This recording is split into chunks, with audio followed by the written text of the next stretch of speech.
It is your prisonplanet.tv memberships that fund so much of what we do here in this operation. And then we're more than happy for the TV show after it's aired live, then be leaked out onto the web to tens of millions of people. That's our goal.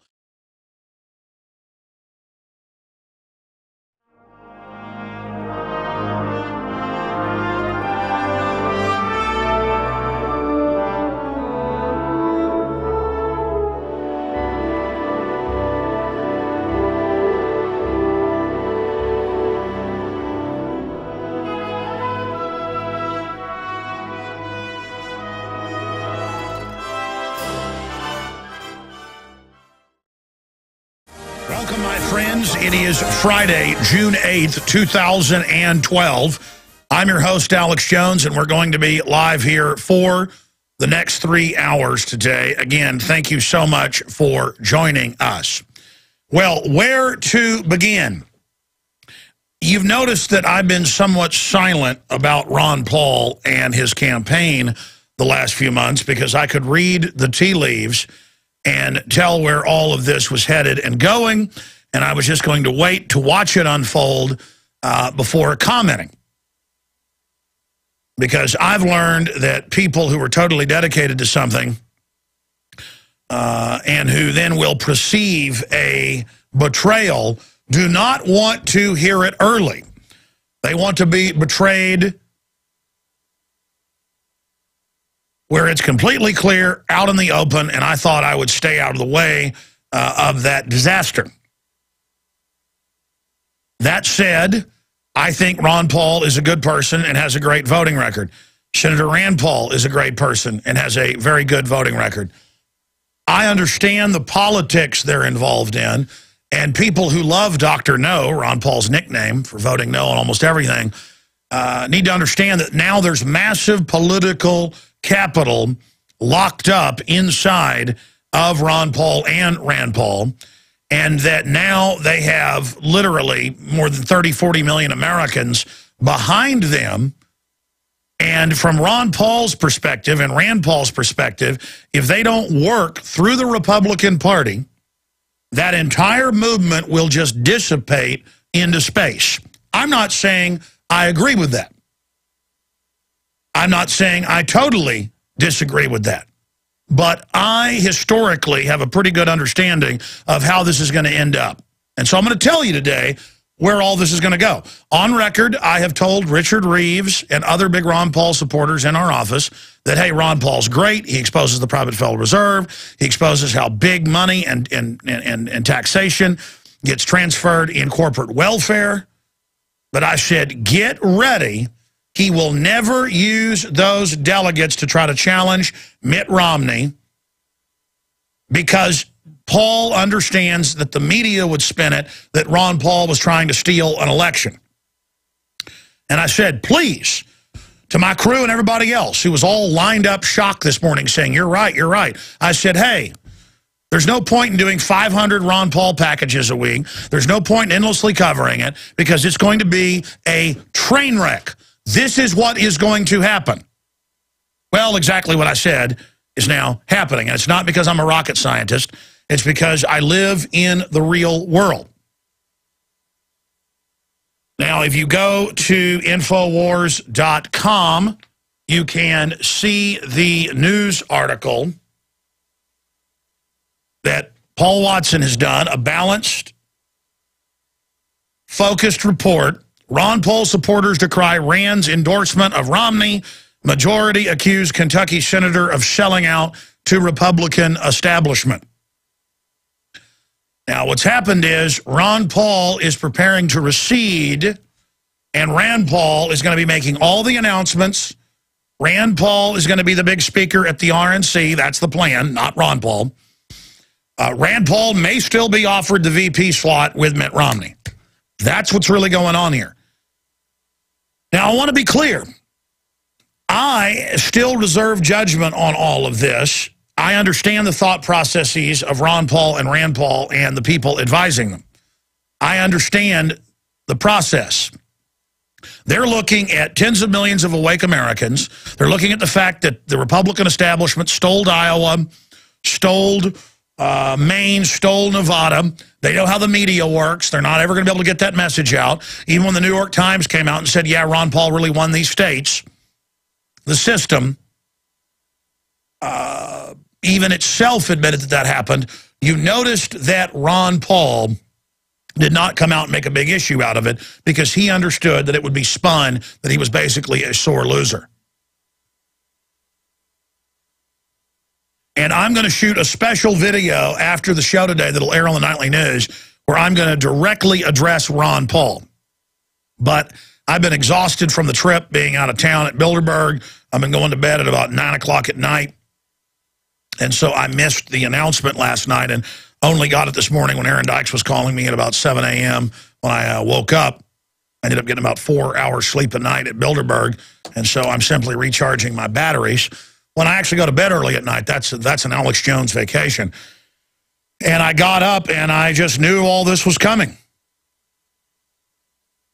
And it's going to be very, very destructive at one level. And it's going to be very disillusioning at another. And I don't think it has to be that way. I mean, I've said over and over again on air when people are like, why aren't you covering the delegate process more? I've said, well, he's not getting anywhere near a majority of delegates, right at about 20%. And if he goes and tries to contest things, it's going to be spun that he's going against what the majority wanted, even if they originally stole it from him early on. And I don't see Ron Paul doing that. I see them trying to get some things into the platform which can be ignored and are ignored. I see maybe a cabinet position for Ron Paul or a VP for Rand, and I've said that 6 months ago. And that's what's being jockeyed for here right now. And so I'm open-minded on this. I know my gut doesn't like it, but I'm saying, okay, does Ron Paul just fade off? Do we just have the Kentucky Senator Rand Paul up there? Does Ron Paul come out and say he doesn't like Mitt Romney? And then general Republicans, remember, this isn't 3 or 4 years ago. This is now, with everybody hating Obama, all the hate being on Obama, Obama being revealed as a globalist. That hasn't been fully revealed yet with Mitt Romney. It's the season of hating Obama. And so a lot of people are getting behind Mitt Romney just because they hate Obama. Like a lot of people got behind Obama just because they hated George W. Bush. And I had to be there to say, no, Obama's bought and paid for by the very same special interest as Bush. He will expand the police state, the wars, the warrantless spying, the secret arrest, the torture. He'll keep Gitmo open. He'll hire nothing but lobbyists. He'll be more secretive.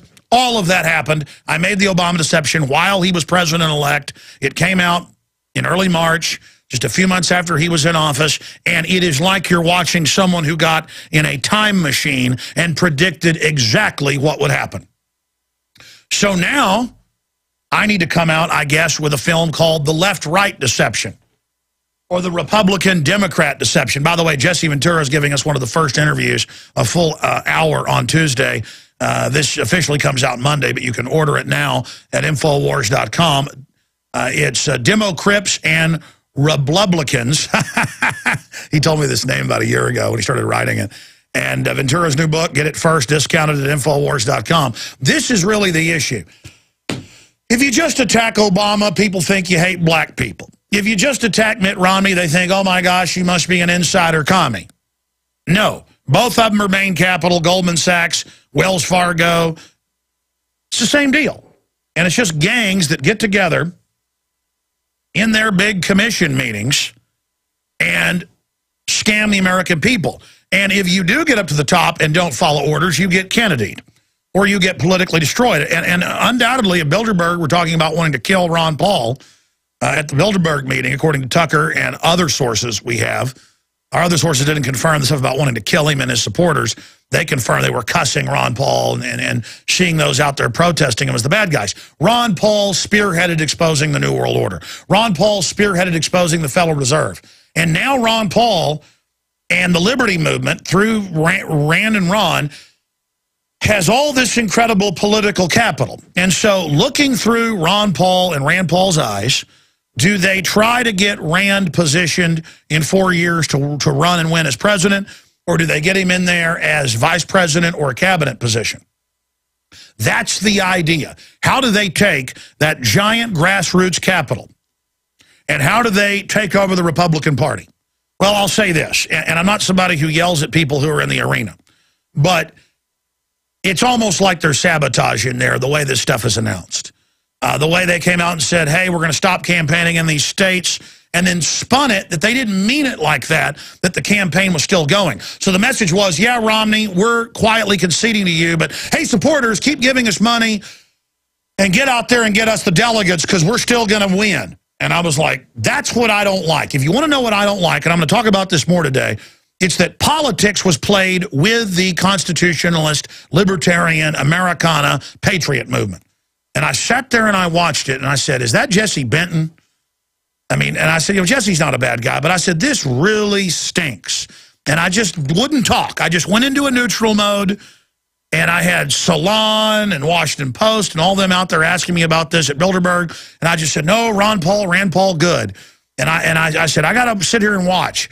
Now, right now, the jury's still out, and I'm watching this, and I'm understanding their thought processes. But I don't agree with it because there's no way Mitt Romney's going to bring Rand Paul in or Ron Paul in and let them actually go against the globalist agenda. This is a one-way street. The rhetoric may be that, oh, yes, you're influencing us. And I talked to high-level Republicans in the media over the weekend. I'll just leave it at that. When I was in Virginia, went out to dinner with some, and they said, listen, yeah, Ron Paul ought to try to influence Mitt because he's got a lot of good ideas, and where do you stand on this? You know, Ron Paul, you're not the only ones that are taken up on the mountain. And again, I'm not even saying that the people up on the mountain in every case are at the top of the mountain up there with El Diablo. This is how politics works. This is how people get sold out 1 inch at a time. I got a bunch of notes here I wrote right before I went live on air. I thought about this a lot this morning, but I got to go with my gut here and tell you what I really think about all this. So call everybody you know. Tell them tune in right now. Let's not let the fact that, you know, Ron Paul's been a big victory, a big spearhead for us to fight the globalists, the banksters, the New World Order, the Federal Reserve, the Law of the Sea Treaty, the UN, the Rockefellers. But, hey, ideas are bigger than Ron Paul and Rand Paul. So I'm going to keep going the same direction against the New World Order. Again, the jury is out on Ron Paul and Rand Paul. I think joining with Romney openly and not challenging him, as they do Obama, will hurt the legacy of Ron Paul and Rand Paul.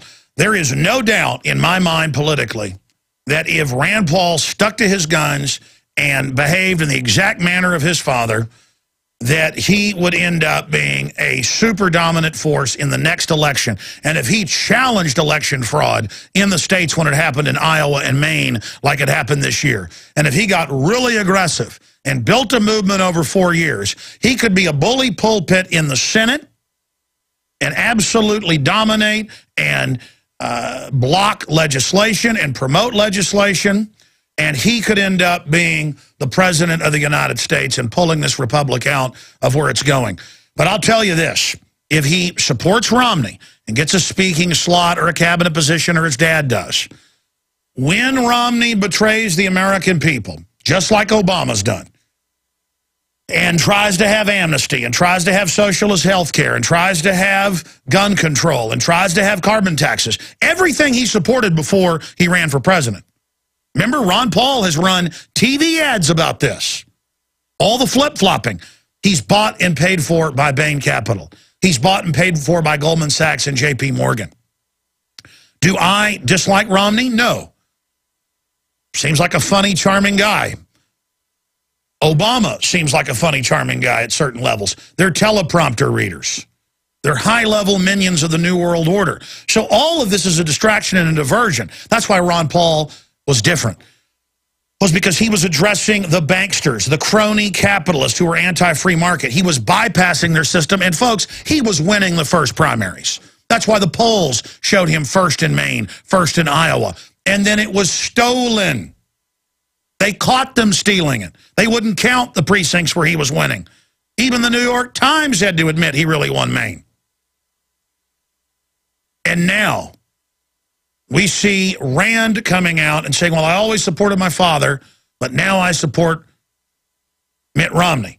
And I understand why they're doing that. I know Rand Paul personally. I've known Ron Paul for 17 years. They're good people. Who you see on TV is who they are behind the scenes. They're good people.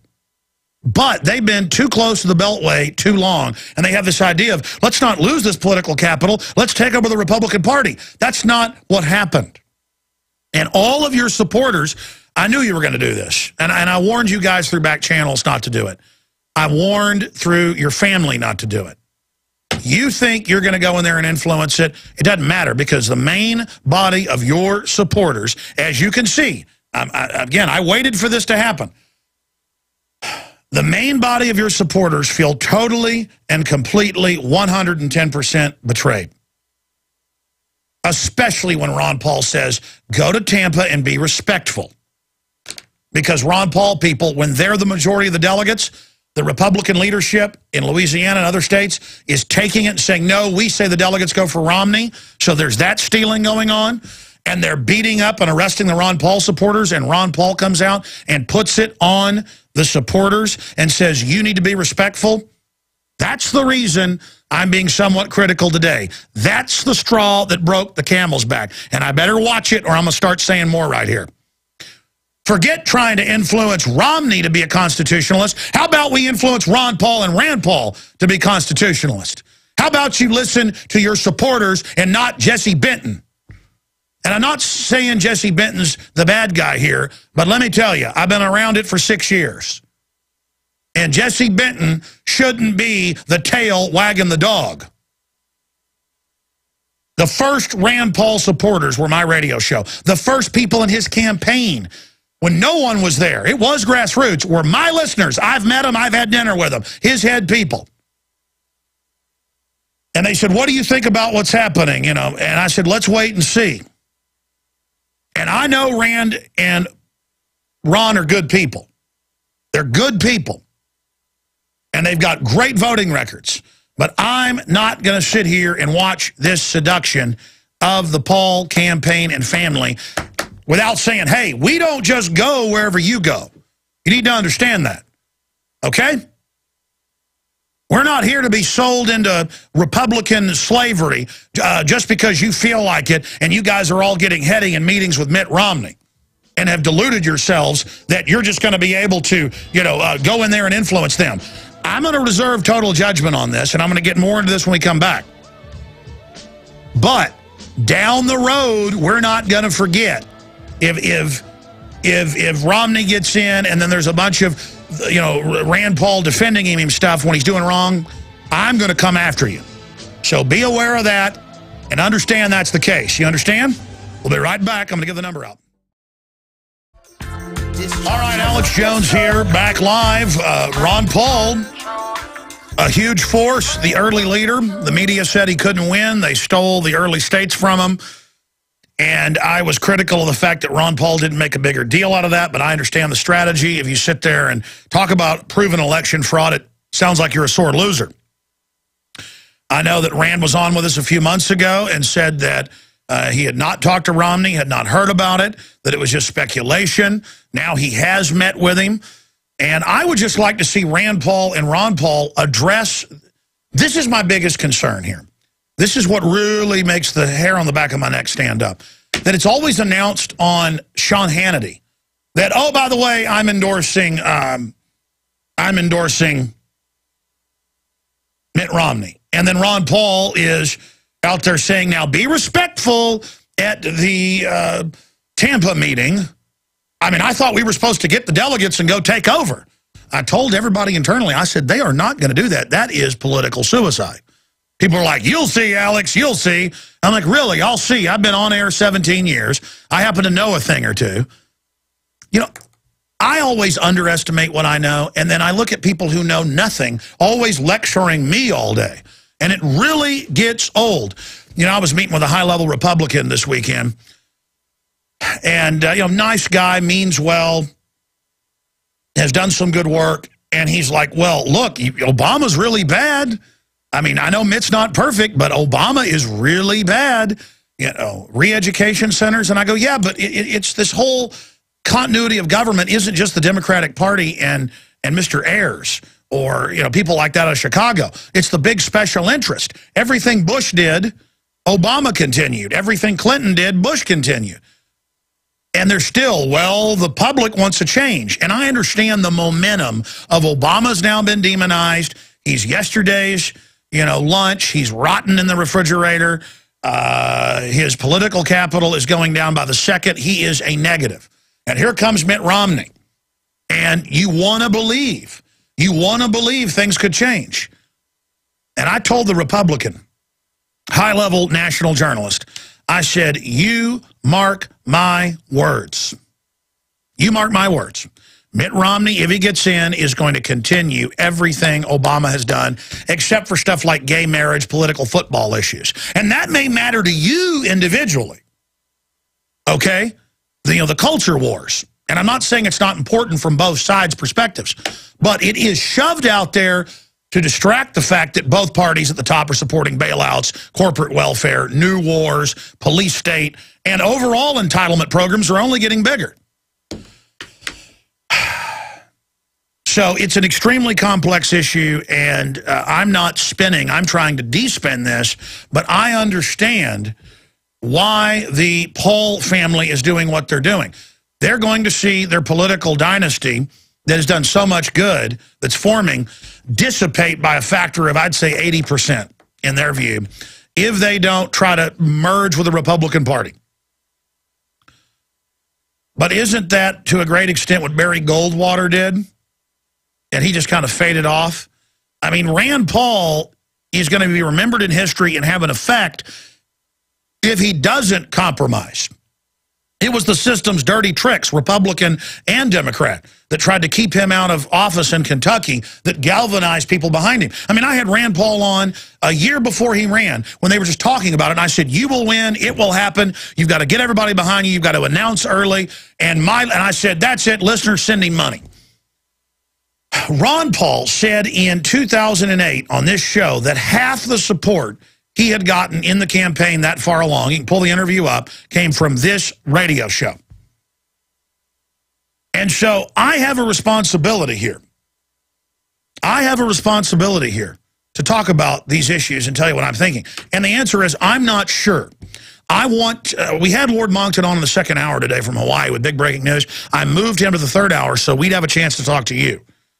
And I want to hear your points on this. Where do you see this going? We should have had this debate earlier, but it was just such mindless vitriol of you watch, we're going to win, we're going to get the delegates from the listeners that I didn't want to, rain on your parade. I just said, I even prayed about it and said, I hope I'm wrong. I hope this doesn't go the way I see it. And that didn't even mean Rand Paul running as vice president or Rand Paul getting a cabinet position or Ron Paul or the speaking engagement there, which is a clear set deal, big speaking, at the RNC, selling out for a bowl of porridge. I mean, this is nothing. That will discredit them when they're brought out and worshiped by Mitt Romney.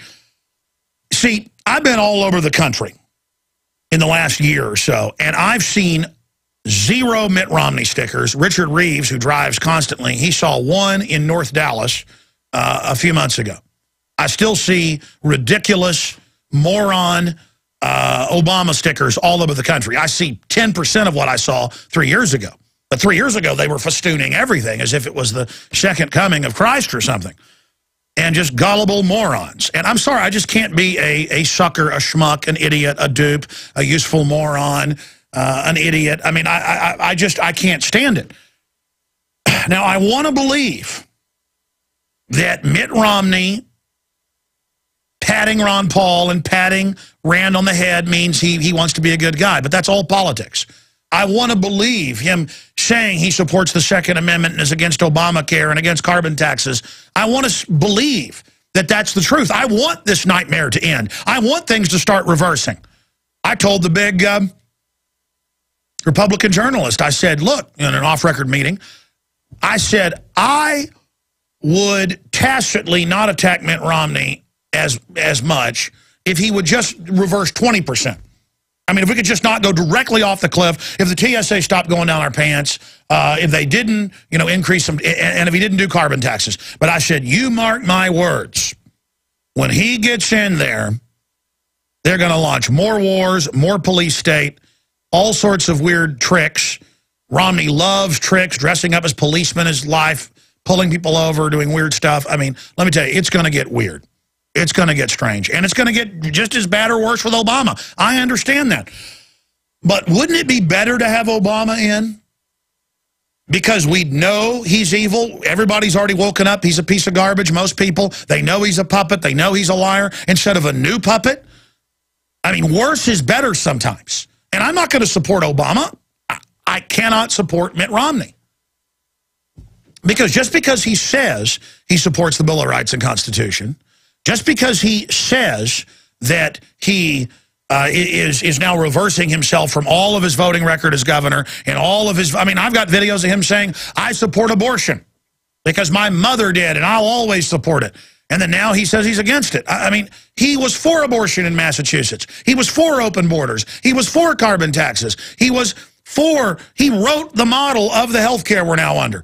Of course, big insurance company scam to make 35 million people buy insurance, and now insurance companies can control the care you get. That's a death panel. And let me tell you, Mitt Romney gets in. That's why the globalists more and more are going for Romney. I see Politico coming out against Obama. I see the Washington Post kind of bad-mouthing Obama. They're turning against Obama right now because they go, oh, my gosh, he was going to be our man, but it didn't work. Put Romney in. That'll make the libertarians and conservatives go to sleep, especially if Ron and Rand Paul get behind him. Ladies and gentlemen, Ron and Rand Paul, you may have some strategy that you think is going to get you in there and that you understood you couldn't use the delegates. It would look like you were stealing the election, so you're going to try to get a speaking slot in a cabinet position or something, or Rand on the ticket. Let's say you do that. Let's say they let you have some rhetoric about constitutional ideas.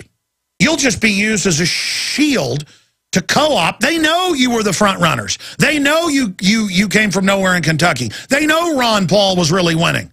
They know that. There isn't any support for Romney that I see out there. Okay? By conservatives, libertarians, constitutionalists, real conservatives. Okay, there isn't the support. So they need Ron Paul. They need Ron Paul. You don't need them. And again, all the staff are in there because they want the big Republican jobs. They want to secure their dynasties, the people working for Ron Paul and the rest of them. And they're all there saying, hey, Papa Paul, don't go, retire at your farm in South Texas. Get us into the Republican Party. And you're going to regret those 30 pieces of silver if that ends up what's happening. I understand the arguments. I understand the reasons. My gut tells me this is a bad idea and that this is not going to end well. I asked Aaron Dykes during the break, who's beside himself right now. Yeah, it's like somebody dropped a bomb on the office. I'm like, what did you think was going to happen? They're all like, yes, you're right as usual. I'm not smart, folks. I'm just not gullible. I've got street smarts. And he said, Ron Paul has blown his foot off, and now if he goes ahead with this, he's going to politically shoot himself in the head. And I said, I absolutely agree with you. Even if Ron Paul's right that you go in, you influence Romney, that's only going to be on the surface because the big banks that have paid for Mitt Romney and the media that attacked and demonized Ron Paul and all the rest of them, they're going to turn on you later anyways. And you're not going to have your supporters anymore. Campaign for Liberty, we have sat here and watched this happen. And I watched Adam Kokesh start going after Paul a few weeks ago, and I said, he's probably right, but I'm going to hold back. And to be clear, I still am not giving my judgment on this. I'm letting the entire Paul system know that you better come out in a press conference and you better address your supporters, because the way they let the supporters think that they were really going to contest the delegates when I knew they weren't. And I was like, okay, I guess maybe Paul's going to do something I don't know of, but you've heard me on air. I've said some of this, but tried to hold back. National media came to me and said, we've noticed you've been saying little things. What do you want? I'm like, you just want to drive a wedge. No, Ron Paul and Rand Paul are great. And then there's almost no communication because they know the minute they really concede, they have to concede to Romney to get the momentum behind him, to get Romney behind him. They're being told, okay, you want Rand on the ticket or you want this or that. You've got to concede. So they concede in the media on Hannity a month ago, but then say, oh no, that really wasn't conceding. No. We're gonna spend money in those states. And I'm like, yeah, but this looks like it. Okay, I'll buy that. I'll have faith in people I've had faith in for 17 years. I'll do that. But Danger Will Robinson behind the scenes, I was just like, man, I got a responsibility. And I do have a responsibility. If you guys go south on us, I'm coming after you politically. You better know that. So people are saying we ought to have Ron Paul and Rand Paul influence Romney. That's like having Obama supporters try to influence him. Ain't going to happen. Okay? They're up there in that beltway, ladies and gentlemen. And again, some will say, well, hey, why even go after him? Let him kind of merge with Romney.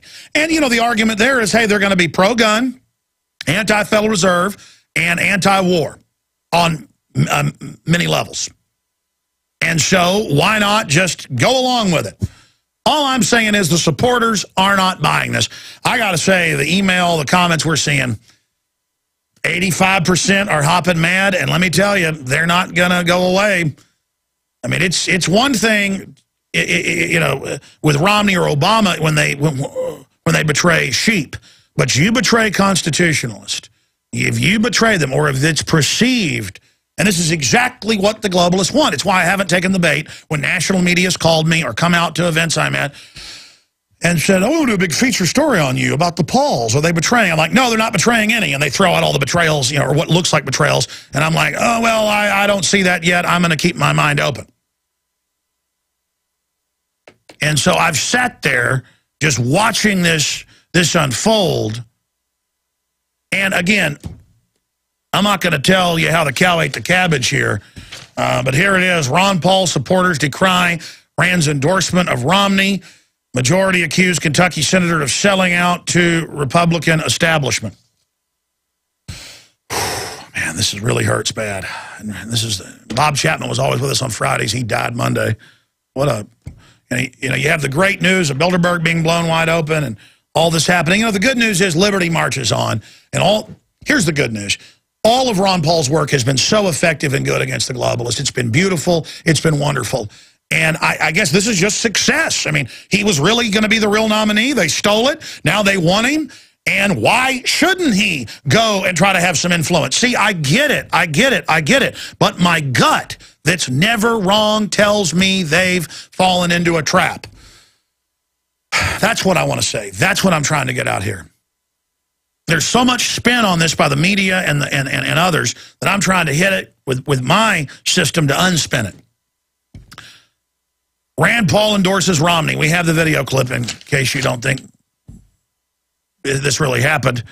Here's the Austin Chronicle. Ron Paul supporters. Ron Paul concedes defeat. Asks supporters to be respectful in Tampa. I mean, I've seen countless videos of Ron Paul supporters getting arrested and getting beat up when they are the majority delegates and the Republicans change the rules in front of them. The rules they passed in 2010, they say, well, now those are in 2014, the next congressional election. And they beat them up and drag them out. And then Ron Paul says, be respectful. Direct talking points out of Romney and the RNC. That's like a punch in the stomach, man. That hurts.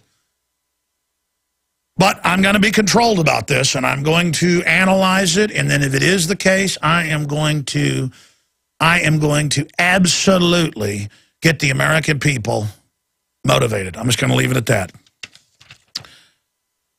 And again,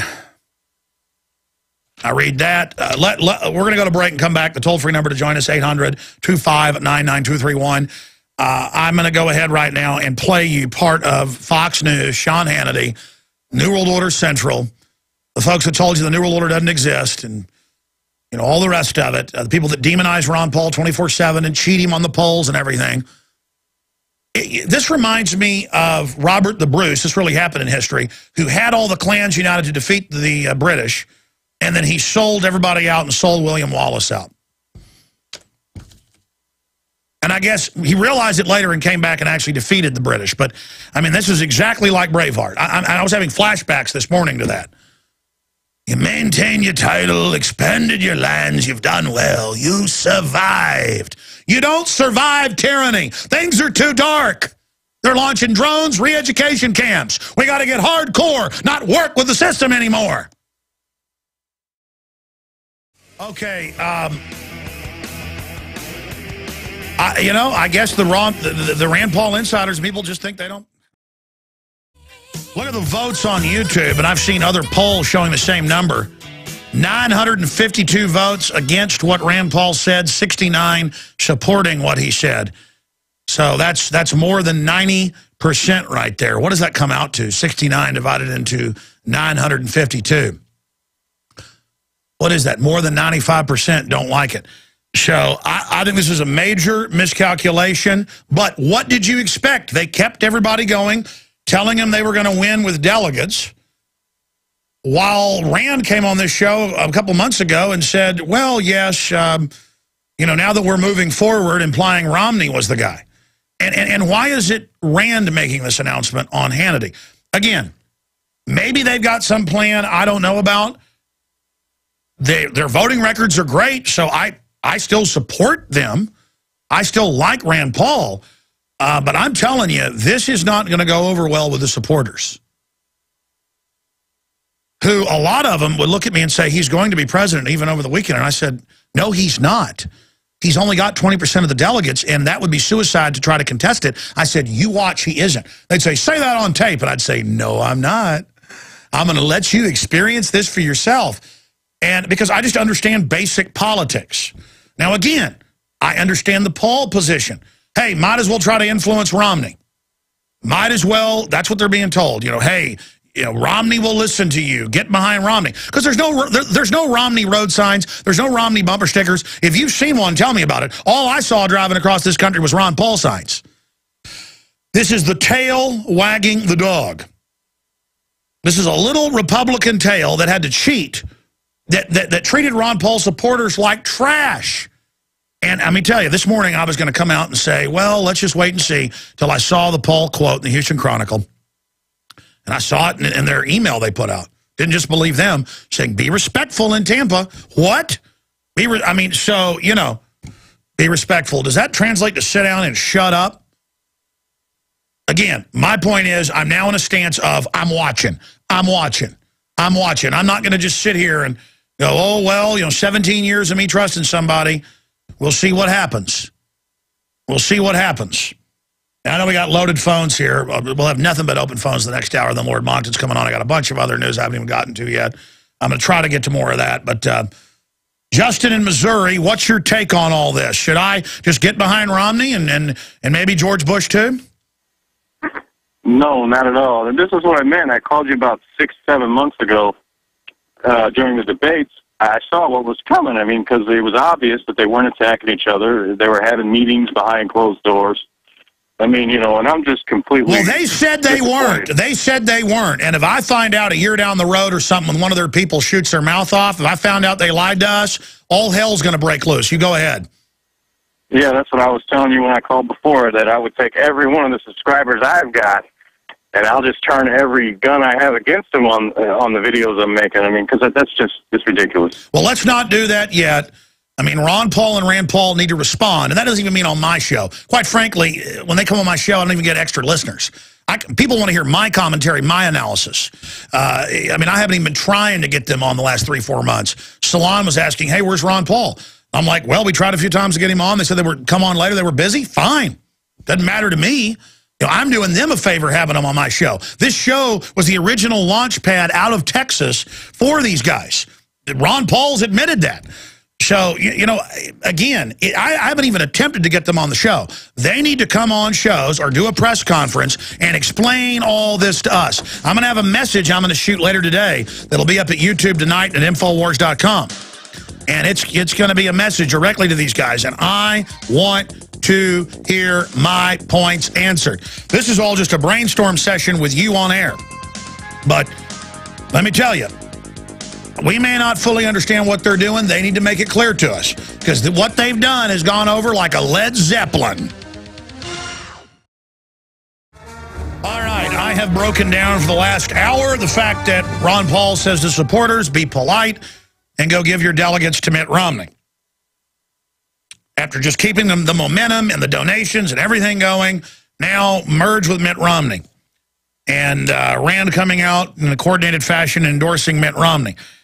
They need to explain themselves on this front. This is what I saw in their political strategy, but not what they put out to their supporters. And it's the political way this was done and the way the supporters were used as pure capital that is the reason I'm being somewhat negative. I still respect their voting records, respect both men, support them over the gun-grabbing New World Order people that are in office they're fighting. But we need clear messages. You see, the message of liberty is starting to really have an effect and hit pay dirt. We're starting to really win. And we don't need to see, you know, Anakin Skywalker go over to Emperor Palpatine here. I mean, we really don't need to see this right now. Let's go back to your phone calls. Let's go to John in Wyoming. You're on the air, John. What do you think of this? Yeah, Alex, when I lived in Southeast Texas, now I've known Ron Paul personally for 38 years, and I have the same gut feeling that you do about this thing. This whole thing stinks of a sellout. Now, let me tell you two things that have happened in his campaign that seem like deliberate sabotage. First of all, I still have a lot of friends and relatives living in the Houston area, although I'm way up here in Sheridan, Wyoming. And all of my friends and relatives were saying that why the heck did Ron not tour through Houston and Harris County when he was campaigning for No. You notice even before Texas and other key states, he said, we're no longer going for delegates. We're no longer going in these states. And I'm like, you could have won Texas. I saw that and I said, oh, no, don't give over. Don't kneel to the dark side. And then now this, I mean, how many more? I mean, I'm sorry, go ahead, sir. Well, that's another key point right there. I'm writing that down. You're right, to not campaign hard in Texas. Yeah, there's another key point, is I noticed that he was not speaking at the NRA convention in St. Louis. And then at first I thought, well, the NRA didn't invite him. But when I called them, they said, John, we invited all of the Republican candidates, but for some reason Ron did not accept. And I called Ron's campaign headquarters in Virginia, and I said, what's going on here? And they gave me a bunch of Weasley remarks as to why Ron didn't speak. I said, I would have personally driven, because I've been a life member of the NRA since '78. I said, I would have personally driven from Sheridan, Wyoming to St. Louis to introduce Ron. No, that would have been an absolute key to speak at that. I mean, so many Republican candidates do. It was insane. Listen, I mean, I'll tell you, the last few months when our listeners call up supporting and even trying to give money, they'll get little snide remarks about me if my name's brought up. That never happened before. I mean, I wonder who is in that campaign now. I mean, is it Bill Clinton running it or something? Well, the whole point is Ron was the only real pro-gun candidate who would have been embraced by the NRA membership and gun owners all over the country, and yet he blew that golden opportunity. He didn't show up. And No. Instead, it was all about campaign for liberty and the idea of liberty on campuses, which I know is effective and good. But listen, he stopped doing a lot of big syndicated shows that were his bread and butter about 4 months ago. I tell you, look, before I was just kind of, hey, it doesn't matter. He's not going to win now. Let folks be delusional about the delegate thing. I knew we had to cross this bridge, and I thought, please don't do what my gut tells me is about to happen.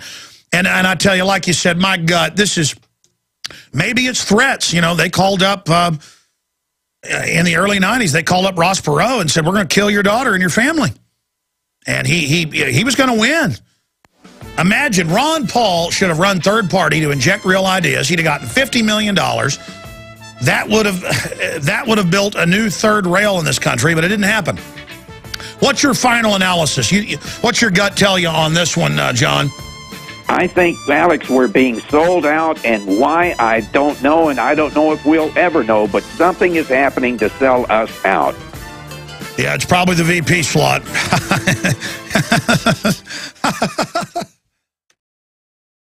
Well, as all of our listeners know, I absolutely love Ron Paul and his incredible voting record, his philosophy of constitutional limited government, his incredibly positive voting record that is perfect.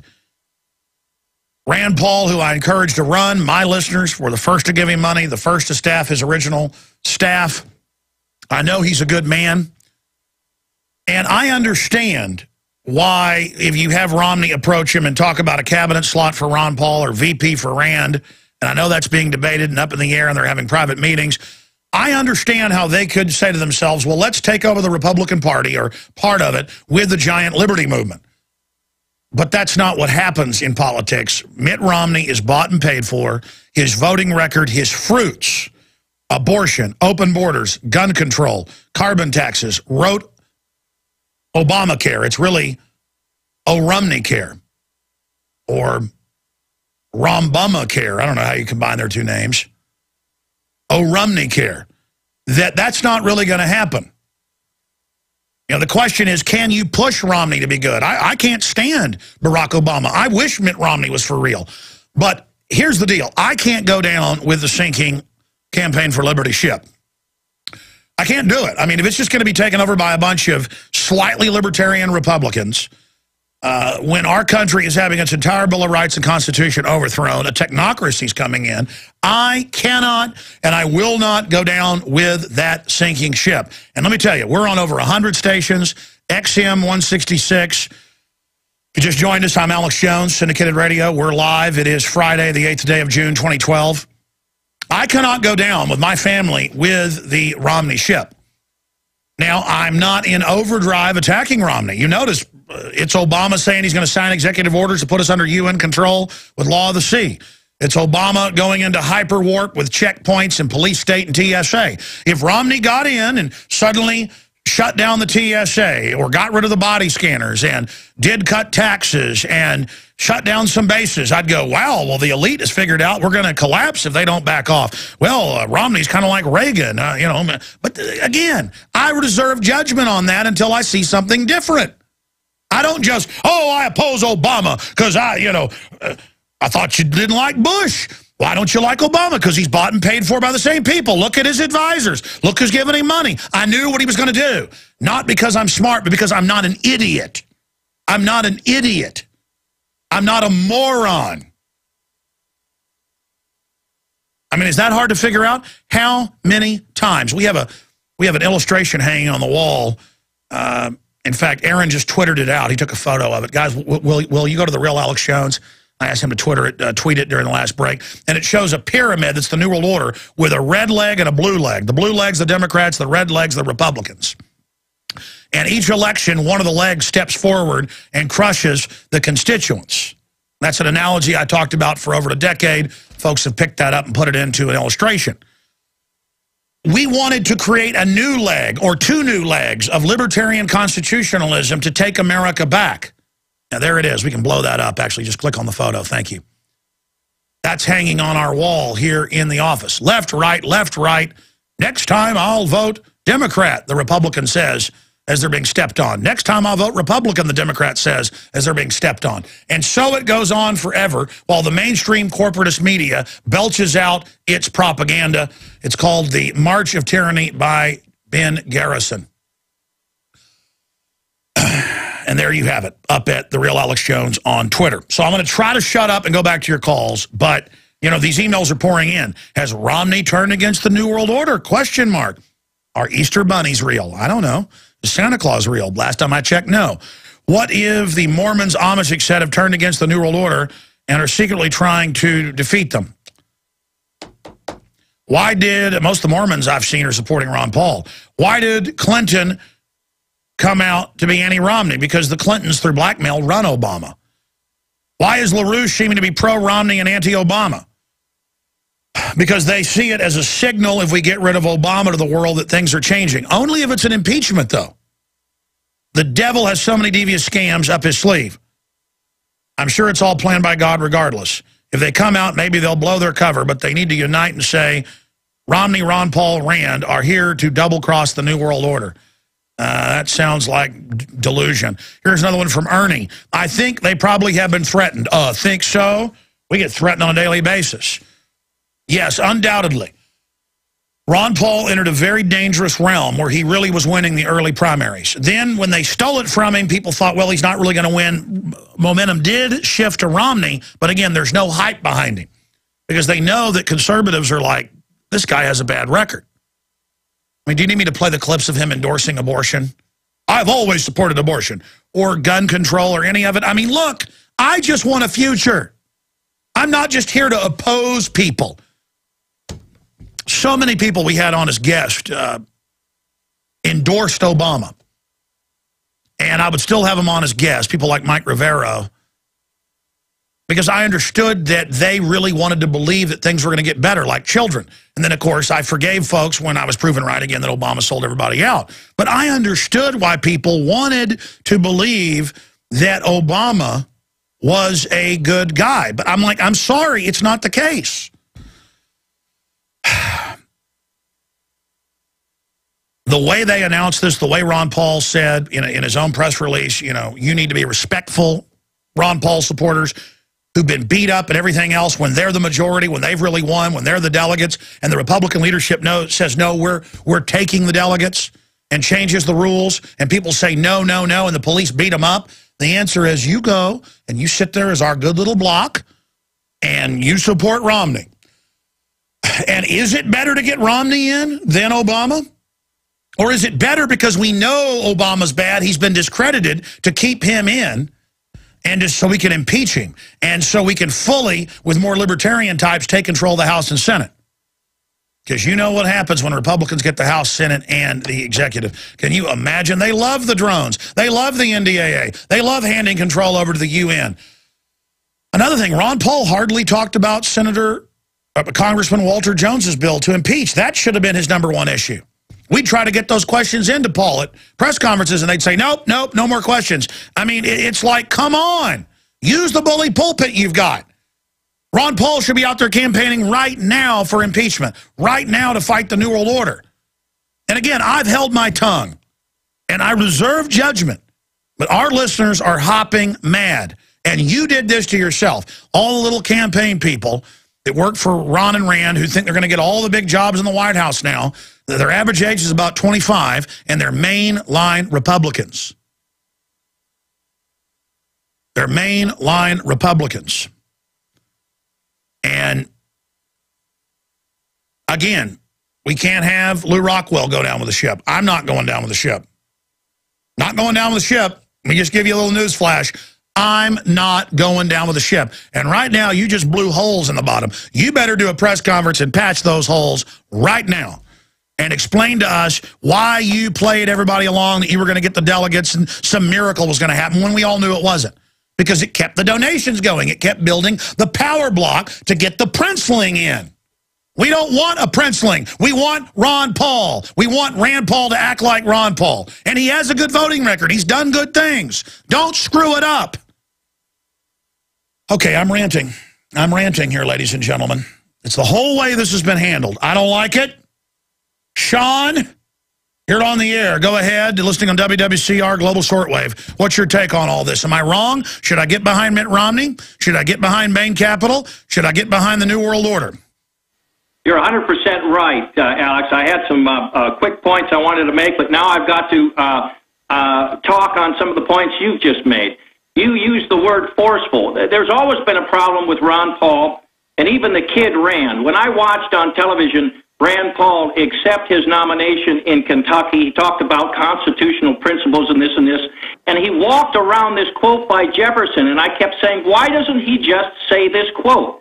And this is where constitutionalists, and I've been in this movement since '83 in the West, get hung up all the time. Let no more be heard of confidence in men, but bind him down for mischief by the chains of the Constitution. This is 1980 in the inverse, where you had a candidate like Ron Paul talking about the gold standard, talking about constitutional principles, and he was subverted or sabotaged in Detroit by the establishment, and he actually picked somebody who was part of the Council on Foreign Relations. That's right. Ronald Reagan, on record, was anti-New World Order, gave speeches, said George Herbert Walker was trilateral, was a globalist, and they came to him, and this is on record, and said, this came out in the news, you will not get it unless you put George Herbert Walker on. And then they shot Reagan to get him under control. Go ahead.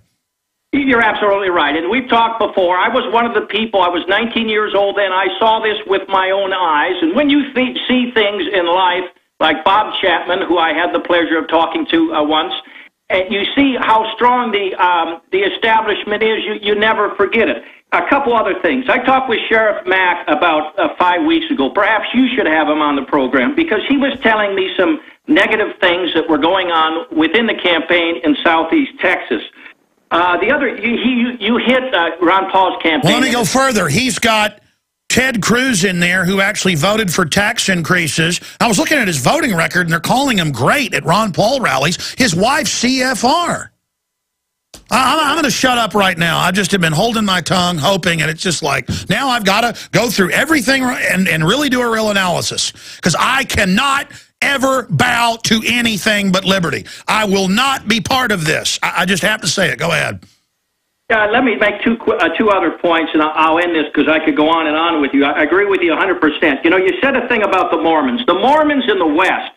Now, I used to be Catholic, and I no longer am. I'm a Christian, but there's a term Catholic and a non-practicing Catholic. In the West here, and you probably know, there's you're a Mormon or a Jack Mormon. Romney is way out there being a Jack Mormon. The real Mormons, this Romney is not in the mold of a Cleon Skousen, a Joel Skousen. You and I agree on that. And, you know, it's going to come down to a fight. That's what ultimately is coming down to. Well said. More calls straight ahead. Welcome back, ladies and gentlemen. I want to hurry through your calls now. But look, before I even got on air, an hour and a half ago, the Washington Examiner had already put out an article, Ron Paul fans attack Rand for endorsing Romney. So they're already going to go, oh, mainline Republicans, oh, see, Rand and Ron are good. The evil Alex Jones people. My fans, see, now you're not a human. When you go out and complain on the web and have a view as a Ron Paul supporter that gave money and were involved, you're trash. The system just wants us to tear each other apart. Look, Ron and Rand have done overall a great job fighting the globalists. It's just sad to see stuff like this happening. It says, Ron Paul fans attack Rand for endorsing Romney. Fans of the Ron Paul revolution were not happy with his son Rand after an endorsement. Last night on Sean Hannity's show, Paul explained that although his first choice was always his father, he insisted that he had a lot in common with Romney, who signaled to him that he was serious about a number of government reforms. But the backlash on Senator Paul's Facebook page was fierce as the vocal supporters of Ron Paul Revolution took to the comment section to denounce his son. As of this morning, 2,000 comments were posted, a majority of them negative. Supporters blasted Rand Paul for selling out the legacy of his father, the Republican establishment. A few fans approved of Rand's discussion. And again, the Google search had my name in it. I don't see where that is here. Let me Control F this. They may have taken it out. Oh, there it is. It goes on. I wish these nut jobs would just unsubscribe on the page. Go listen to Alex Jones and eat paint chips. I will not support Mitt, but I am not going to blast Rand. So they go on and use comments in there to try to make me sound bad. So there you go. I'm the bad guy, as usual, in these comments from the Republican establishment-type publication who just wants to get us all fighting with each other. So that's going to be the word from them. You just need to roll over, do whatever you're told, and be respectful at the thing and support Mitt Romney. So there you have it. I mean, that could have been done a little bit better. Like, I think overall, you know, he's not perfect, but we should support Mitt Romney because he at least is better than Obama. No, it's like, you be respectful. And so, okay, I'm respectful. I'll support Mitt Romney. Yes, sir. And I'll go eat some paint chips now. Because, man, I tell you. And it just goes on and on. The Daily Beast is reporting on it. A whole bunch of them are, there you go, the wedges are going in from the controlled left and controlled right now, and you either support Mitt Romney or you're a bad American. Get that through your head. Now, again, here we are, Ron Paul, who put out ads saying Mitt Romney was bad and all this. His son is out there endorsing him because, why, both their dads ran for president. And again, I like Rand. I'm not his enemy. I mean, even if he starts playing politics, he's got a better voting record than the other senators. I don't spend my time going after DeMint. He's not perfect, but he's got a good voting record on a lot of issues. My point is that this is the pureness of Ron Paul we're talking about here, and people aren't going to like it. So they're going to try to find somebody they find polarizing. That's clear. Alex Jones, and say, oh, see, without me even going after him, before this even happened. Well, first it was Alex Jones fans. That was the original headline. Look, I found it right here. I put Alex Jones, Ron Paul, and click news. And I just hit refresh, and it went from Alex Jones fans attack. They decide, no, that's even better. Drive the wedge. Make it Ron Paul. They just changed that for the time I hit refresh. Amazing. They said, no, don't make it about Alex Jones. Make it a wedge in the family. See, they want to hurt this liberty movement. Look, Ron Paul's done a great job. Overall, libertarian constitutional movement, it's just this is a bad move. They've really walked directly into the trap. And I bet Mitt Romney doesn't even give them what they promised. I bet they discharge them. But by then, they'll be politically destroyed. You've got to think Ron Paul and Rand Paul are more sophisticated than this. And I see a lot of uncoordination. I've been told by the older members of the campaign, these senior people, but they're not running things on the ground, that, hey, it's 25-year-olds. They don't know what they're doing. Every one of them has told me this off record. And I'm like, well, that's grassroots. But this isn't just stepping in it. This is jumping into it and rolling in it after you know what you're rolling in. I'm going to go to break. Long segment coming up. I'm going to control myself. Wow, I just saw this go from Alex Jones fans attack Rand Paul for endorsing Romney. That was the Washington Examiner headline. And then it changed by the time I went back and hit refresh to Ron Paul fans attack Rand for endorsing Romney. Did you guys have a screenshot of that before they changed it? Yeah, we went to it. We were showing it to you when you were looking at it. So you did? So you did see what I saw where it said Alex Jones fans? Yeah, well, I didn't read it as... You didn't read it? You're not sure? We'll have to find out later because you went to it after I'd already clicked on the article. Amazing. Well, we'll see if you were able to catch that. I saw that. Wow, well, good. At least I'm not going to get the blame for all this. Ron Paul, he did it. He's bad. His evil supporters got in the way of the little darling Rand. This is a terrible thing. Give that baby some more porridge. I mean, that's how they're going to try to spin this. Rand Paul ran a maverick campaign, didn't flinch. They pulled out every dirty trick. The same Republican establishment he's trying to get in bed with right now. Your call's coming up. Yes, my friends, it is the final countdown to election 2012. Mitt Romney is being crowned the nominee before the convention. Ron Paul has said be respectful of the event in Tampa. And so I say I agree. Kneel to Romney. And the new spin is going to be you're a bad conspiracy theorist, someone that doesn't trust known liars, if you don't fully do what you're told. And all the people that are part of the Ron Paul infrastructure and Rand Paul infrastructure are undoubtedly being told, you get with the program. Those that are against this are ex cathedra. They are excommunicated. They are bad. Well, listen, we built Ron Paul. We made Rand Paul. And liberty will continue and go on. And I'm not saying that they're bad people. They've done a lot of good work.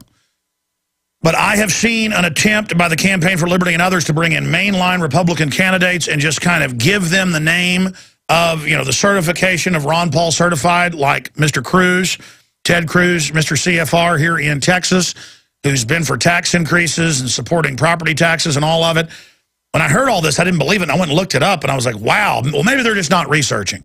Well, maybe I'm wrong about this. Maybe I'm wrong about that. But now, the endorsing of Romney, when through the campaign people were told, get more delegates, we're going to contest it, we've got a secret plan. And I was like, that's not going to work. And then to watch all this happen, and you know, to see the announcement, oh, we're not going to campaign in these states, but we'll still try to get delegates. But that's not conceding. And, oh, we're still moving forward. It was a strategy to keep the donations coming in, all of that, while cozying up to Romney. Whereas it should have been Paul and Rand charging in there, contesting and all, to really get concessions. But again, we're not sure about all this yet. My listeners, you've been hearing their calls, are unanimous. I mean, 95% or more feel betrayed. Folks, let's not let the globalists play this into a big deal and all have a big fracture and turn it into a big rout. We've exposed the Federal Reserve, the New World Order. We're moving forward. We can use the Campaign for Liberty system to wake people up, at least the remnants of it. Rand Paul still got a great voting record compared to the other ones. But this does take the sheen off. You know, they've always tried to, that the Pauls were, you know, never selling out. This is a bad move, the way this was done. And we have to tell them that, or they'll keep going down this path. Forget trying to influence Romney, who's bought and paid for forever. How about we try to influence Ron Paul and Rand Paul, bring them back to earth here? We could give their numbers out on air. Give me Rand Paul and Ron Paul's numbers, please. Bring those in. The Senate number. Bring me the Ron Paul campaign number in Virginia. You know what? I'm not going to even do that. I'll wait on that. But I mean, because we're just those paint chip eaters. We're just those people that put them on the map. We're just the people that brung them to the party. We're not all the young little Republican purebreds, in there thinking of their dreams of being big shots in there at the campaign headquarters. We're just those scum Americans that gave our money. Let's go ahead and talk to Bruce in New York. You're on the air, Bruce. Welcome. God bless you. There's 2 points I want to make, and one is extremely urgent.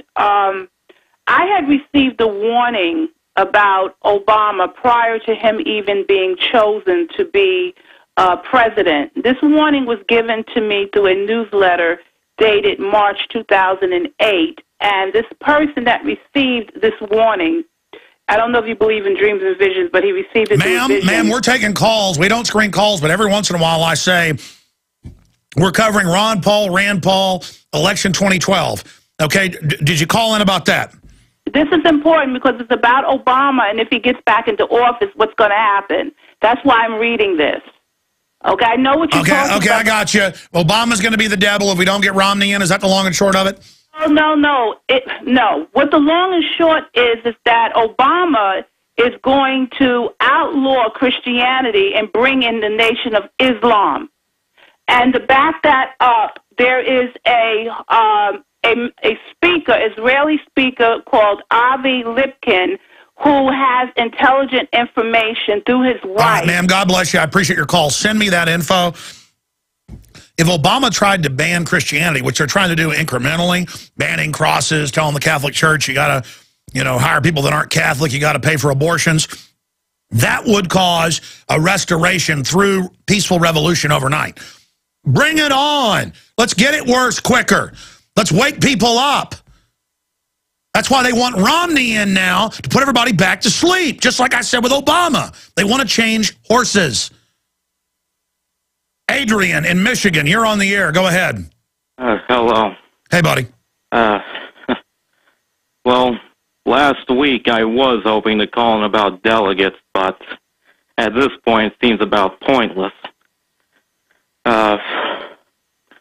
Well, I suppose all I can say is that there's no way Rand will become the VP. There's no way Ron will become any cabinet position. Simply put, if you're going to become part of the elite, they run like a mafia. You're going to have to sell out. You're going to have to go through their initiation. You're going to have to either commit a crime or disclose personal information that can destroy you. Absolutely. That's what, and maybe blackmail's going on. If not of Ron, who's very pious, but maybe of Rand. I'm not saying that. Who knows? But the point is, liberty is bigger than just the Paul name. And Paul has always humbly said that. So has Rand. Their voting records are good. This is just, again, their mindset is, what do we do with all this political capital? Might as well try to influence Romney. But the way it's been done, all of it, is not going to sit well with people. You sound pretty upset right now. Yes, I am. And I agree that it is much bigger than Ron Paul. And that's because we all stand by an idea, and we stand behind an idea, and we stand by Ron Paul in that idea.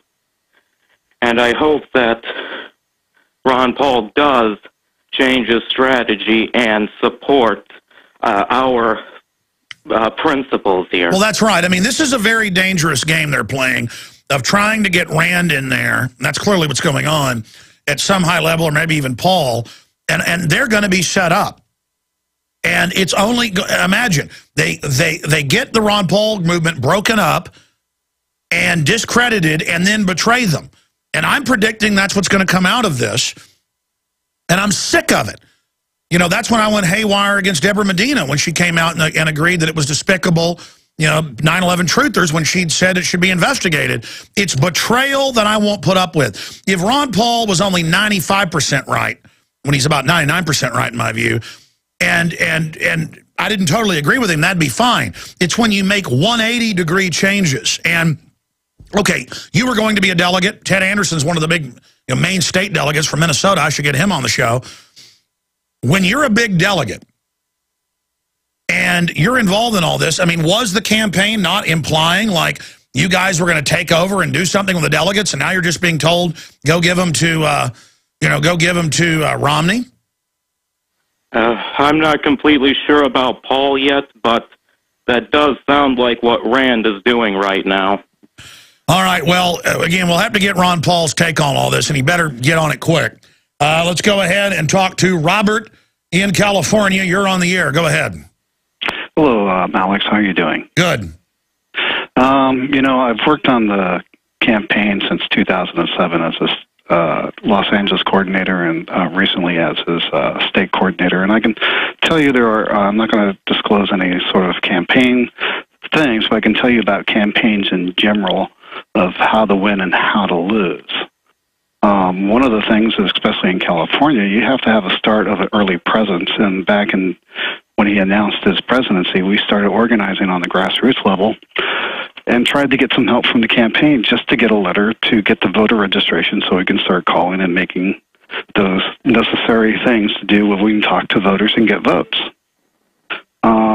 We worked very hard here in California getting those delegates that are now seen to be freed up to vote for whoever they want in the convention, but I believe that the people will live by their principles and vote for Ron Paul anyway. We were sort of disappointed on the announcement that he wasn't spending money out here instead of just remaining silent a week before our primary. So there are a few things that, you shouldn't be doing if you want to win elections. Let me ask you this question. What do you make of Ron Paul saying, when you go to Tampa, be respectful? Well, we're working on our own fight out here in California to take back the Republican Party, but we are respectful, but we're not wimps. In other words, we stand up to them, we tell them the truth. But we're respectful about it. I guess maybe in his term respectful doesn't mean, yelling and screaming and... When the Republicans openly take the delegates away and change the rules and have police beat people over the head, how about Ron Paul tell the police not to do that to his supporters? I think he should have done that and denounced their behavior. One of the things is that I learned in politics, because I ran for my own office and been helping other people run for their campaigns, it's 4 words. Government works by committee. And if we have a majority on that committee who are liberty and freedom people, no matter what the political office is, that's the way the committee will run. And what's happened is a lot of people have quit participating in their local governments. And that's what we see, is that the evil will actually take that place of where good people are not. You're right. I appreciate your call. Look, here's what needs to be done. The Campaign for Liberty, its most important function is getting people to run locally for office. But they've got to be staunch constitutionalists. And I began quietly researching about a month ago Ted Cruz, just right here in Texas, and others being endorsed by Campaign for Liberty. And a lot of these people they are endorsing are not good. So I'm saying I'm across the board. I've kept my mouth shut. I'm seeing a lot. And again, the guy he's running against is horrible as well, even worse. But I mean, still, it's this idea of we're getting taken over, not them. I mean, Dewhurst is even worse. He's absolutely horrible. I get the mindset. I'm just saying this isn't how Ron Paul always operated. And the firestorm over this, our listeners are not very happy about this. And you can see the news. The news is picking up the fact they're not. We're not bad. I would warn the Paul operation. If you come out and attack your supporters, it's over. You will be deserted, 95%, just like that. You're on the plank right now, and if you jump off into the sharks, that's your problem. I mean, it's very, very simple. I care about the Pauls. I know they're good men. They're at a very high level now with a lot of stuff going on around them. I can understand the mindset of, hey, let's take over the Republican Party, but the way this is being executed, that's not how this is going to happen. And I think it's a sneak attack. I think the media is now going to exacerbate all this, tear everything apart, and I believe it's a disaster in the making. And I've kept my mouth shut. That's all I can say right now. Zoe in Illinois. Zoe, you're on the air. Hi, Alex. I'm just a little old blind gal that doesn't know a whole lot, but I've been watching this for a while, and I'm worried, and I'm reserving judgment, but I've been worried about something for a while, that all of this may have been planned from the very beginning, even by the Pauls, and it may be that old Hegelian dialectic. And I don't want to think that. I'm trying not to, but, you know, I was a Bush supporter at one time, and I always hang on and give people the benefit of the doubt, and I'm a Christian woman, and I believe in being civil to everybody as much as I can. You know, I don't care who they are, but I still have my feelings. But that's what I'm worried, that maybe this was all just planned to get these libertarian people corralled, and then the people that don't like that, like us, will revolt, and then they'll clamp down on us. I don't think that's what's happening, because you do judge a tree by its fruits. Real corrupt people can't continue to put out stuff that's coffin nails to the New World Order decade after decade and talk about CIA drug dealing. A sellout looks like Mitt Romney or Barack Obama. That's not what's happening here. They're there with all this political capital. They know it's perishable like a peach. We picked some peaches and some peach trees we've got, and they weren't totally ripe, and just 6 days later, they were already melting, already oozing, in the bag that we put them in, the shopping bag we put them in, so we had to eat them hurriedly. And so politically, they see all this capital, and they think they're going to make some deals, but we're not hearing about these deals. We're told, oh, we're not talking to Romney. Then we learn there's meetings with Romney, closed door. We're being admonished to be respectful. I mean, I knew Paul couldn't go and get delegates and then try to contest things, that the media would spin that. And I kept saying, I don't get this delegate thing, but okay, if he wants to go cause a big furor there, that's wonderful. Now it's not a furor, it's sit down and be respectful. That was the tipping point with all the other data I've got. I've really reserved judgment on this, but God bless you. I appreciate your call. James, calling from Connecticut. You're on the air, James.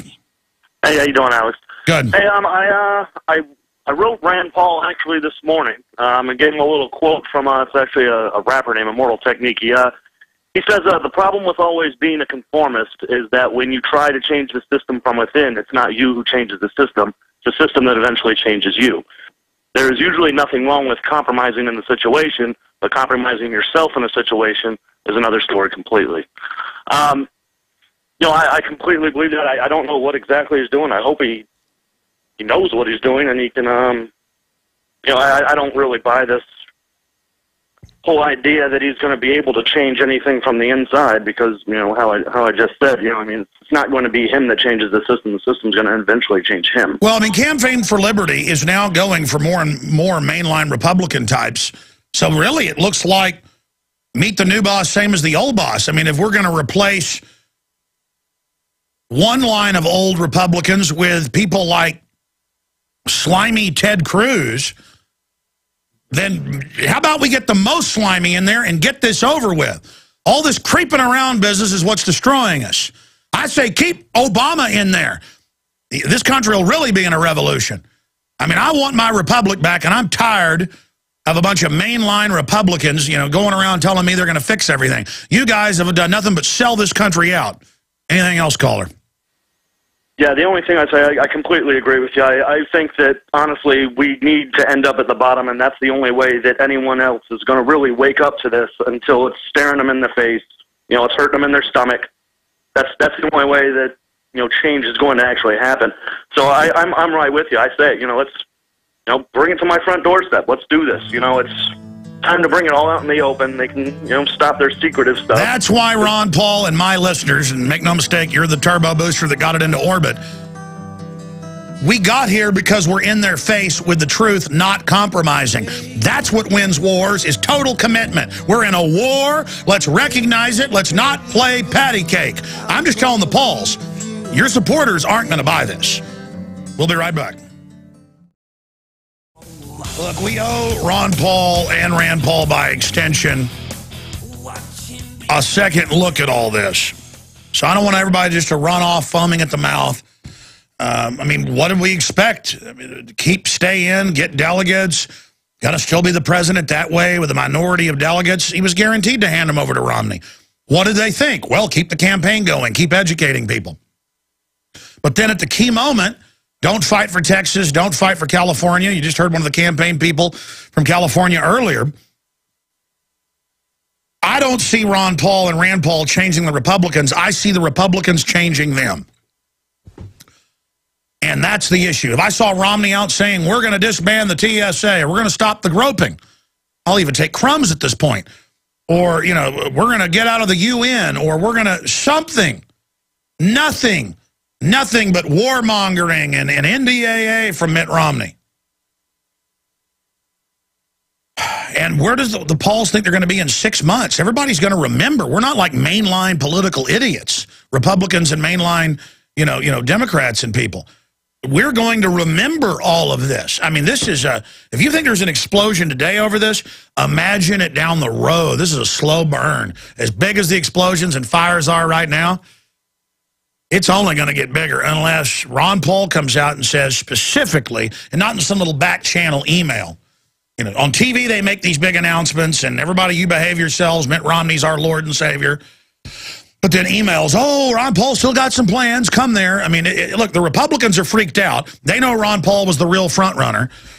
And there's a bunch of political dynasty stuff going on. I don't like it. I don't like it one bit, and I'll say it right now. It's not like this is, you know, Queen Elizabeth and I'm a British subject and I'm supposed to, whatever you say, I'll be respectful. No, I won't be respectful in the face of tyranny, because extremism and defense of liberty is no vice. Who said that? Barry Goldwater. I mean, look what we've turned into in this country by always compromising.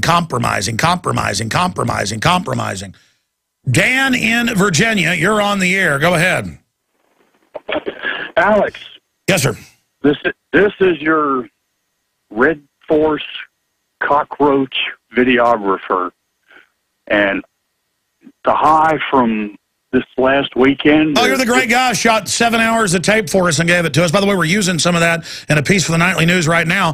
Brother, private investigator, tell us what you think of the Ron Paul thing. I'm so confused. I don't know which end is up right now. I feel like I'm going to be going to Tampa. Are you gonna do what you're told and kneel to Romney? Negative. No compromise. Well, you're not a good person now, then. Well, I'm just going to have to be evil, mean, and nasty. I can't figure what are they thinking. I was in South Carolina for the primary. Newt Gingrich had to cancel an event the day before the polling was done because nobody showed up. And, you know, it wasn't some sort of off-the-wall group that he was speaking No. I mean, that's right. There's no Mitt Romney stickers, nothing but Ron Paul stickers, and now we're hearing we need to be respectful of Mitt Romney and the Republican machine that cheated Ron Paul. I mean, I'm trying to be nice here and feel like I'm shelling out by not full-bore attacking. But I'm going to hold back. I'm going to sit back on my judgment, but only for a few days. I better hear something from Ron Paul right now on this. I'm with you on that. You know, I knew the fix was in when in South Carolina the polls closed at 7. They declared a winner 7 o'clock and 28 seconds. Of course, the fix was in, my friend. Great to hear from you. A few more calls coming up, then I'm going to have Lord Monckton on about 30, 40 minutes, and I'll continue with calls. I haven't even gotten all the news. But, I mean, this is important, though, because we put Ron Paul where he is. Make no mistake, you, my listeners, did. He's admitted that. Remember, Rand Paul opposed the NDAA. Rand Paul opposed these new wars. Rand Paul is a good guy, but they've made a terrible miscalculation. I mean, it's one thing to say we're going to go and make a fracas and try to get Mitt Romney to commit to some things and have Mitt Romney say, you know, hey, I want you Ron Paul people, and I'm going to, you know, make these commitments. That would be at least something. But just, you know, Rand Paul, hey, I'm endorsing Mitt Romney, while the Ron Paul people via the campaign have all been told, keep going. You know, we're going to secretly have a victory. And I knew it wasn't real the last few months, and I'm kind of like, hey, don't call up telling me delegate this, delegate that. I was like, I think I've said on air before that, you know, it's going to look like they're trying to steal the election. And that I don't think Ron Paul's going to do that. And of course, I've been proven right again. And he has conceded that they didn't win the delegates and that they're not going to contest it. And that you need to go and behave yourself. We got Lord Monckton coming on for a couple segments with a big update. Then I'll continue with your calls on this subject and a bunch of others. Let's go to James in Omaha, Nebraska. Thanks for holding her on the air. Hi, Alex. First-time caller. I'm actually a delegate here in Nebraska. I won my Sarpy County convention going on to the state. I'm really disheartened. I mean, I'm putting off family vacations. In my book, it goes God, family, country. And in this case, I was going to put country before family, and I almost feel like I'm getting shafted. Just one point also, we should. Well, your gut, if you're tuned into the Almighty, is always right. And I got to be honest, my gut says betrayal. Sometimes the Paul people may not know this. They may have miscoordinated. That's why we got to hold back. But let me tell you, my political guns just swung around in their direction, and I got my radar on going, analyze, analyze. And now I'm like, you already knew this, Alex. You already saw the signs. And I'm like slapping myself in the face. It's just unbelievable. I'm sorry, go ahead. If this is betrayal or miscalculated betrayal, unintentional betrayal, it's the type that hurts the worst. You know, I tell people in business, I'm in business with, in life, to, get the capital to run this operation. It's one thing if I don't know somebody and they try to cheat me, but if I've worked with somebody for a long time and they do something wrong to me, I am their enemy forever. You make something personal with me, it's personal. I'm sorry, go ahead. No, I agree. I think that it's going to take a little bit of working on your side, but we should call Mittens by his God-given name, Willard, from here on out. People need to call him by his name. He's got this Hollywood rock star named Mitt because that's the only way that he could get elected, because who's going to vote for a Willard? But and then they'll say, oh, you must be for Obama. Hey, I'm done voting for the lesser two evils, okay? I mean, what do they think we're going to do? This is ridiculous.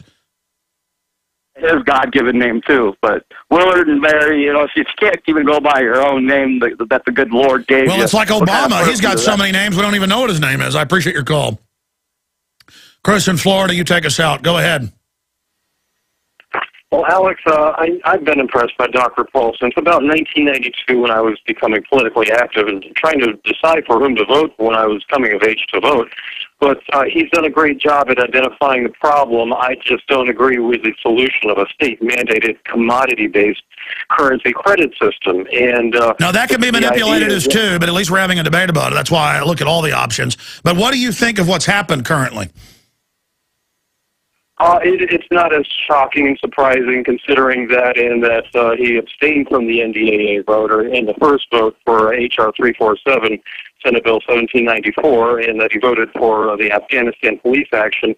I've been impressed by a lot of the things he's been saying, but the problem, of course, is that the issue of currency and credit does not. Sure, and that's another debate. I hear you. I appreciate your call. Believe in God, not man. That's all I can tell you. But I've been threatened. My family's been threatened. I didn't compromise. I've been offered big jobs. I was offered Glenn Beck's job before he existed. It was described to me, the books, the national TV show. Don't I want it? I just sell out to bathe in a latrine. I mean, no thank you. I just don't get selling out. It's not in me. All right, folks, coming up in about 40 minutes, Adam Kokesh is going to pop in to give us his take on Rand Paul endorsing Mitt Romney and Ron Paul saying he's not going to use the delegates now to try to unseat or even cause a fracas or challenge it at the RNC. That means a deal's been made for VP for Rand or a cabinet position for Ron. We, the listeners, the supporters, need to then be told that and need to have the plan explained to us, not done behind closed doors, to then make our decision. I reserve judgment for now, but I've told you my issues, pro and con. They've got great voting records. They're constitutionalist, against carbon taxes, New World Order, all of it. So for now, I'm reserving judgment, but our listeners are not, and it's all over the web. 95% in votes are down on this. And the Republican Party's trying to spin it. Now, Obama's horrible. He's terrible. And I would like to think that Mitt Romney is going to be a good guy. But I know he has the same financial backers. He supported carbon taxes in the past. And I've had from a Climate Depot, Mark Moreno, who's worked in the Senate, on saying he doesn't like Mitt Romney. And we got Lord Monckton on only for 2 or 3 segments. He's on about a host of breaking environmental news, also birth certificate news. He makes the joke that he found his birth certificate in Hawaii. It's really funny. I've got a Lord Monckton 2012 for president pin because he says so. Of course, he doesn't have fake names. He didn't give up his citizenship in Indonesia, so I guess he's more a U.S. citizen than Obama actually is. But let me ask you this, because you've been the head of the UK Independence Party, bringing it from nowhere to second, the fastest growing now, one of the biggest parties now. You've seen the inside of all this. I understand, hey, if the Republicans that supported Ron Paul got cheated, there was clear fraud, then why not have some influence by endorsing Romney? But what are we getting? I mean, I don't know if you've been following this, Lord Monckton, but it's the big hot issue. Before we digress into the other big issues, you're here with us with an update for today. What's your gut take on this, looking in from the outside, but also the inside, spending a lot of time each year here in the U.S. and sharing a lot of Ron Paul's views? I think what's happened here is that it's become clear that Romney now has enough delegates to take the convention, virtually whatever anybody else does. And there comes a point where it isn't all that sensible to try fighting on. And I think Ron Paul has done very well hanging in there for as long as he has with the sensible views that he has. And I hope that the part of the deal that may have been done here is that he will be given some sort of cabinet post so that he can exercise some sensible influence over Mitt Romney or Willard or whatever his name is, because the difficulty that I see is that Romney hasn't really been very steady on matters of policy. At one moment he's all in favour of doing nothing about climate change. The next moment he's demanding that we must have cap and trade. The same on abortion, the same on many other issues, some of them very serious issues on which by now a politician hoping to hold the highest office in the land ought to have settled views.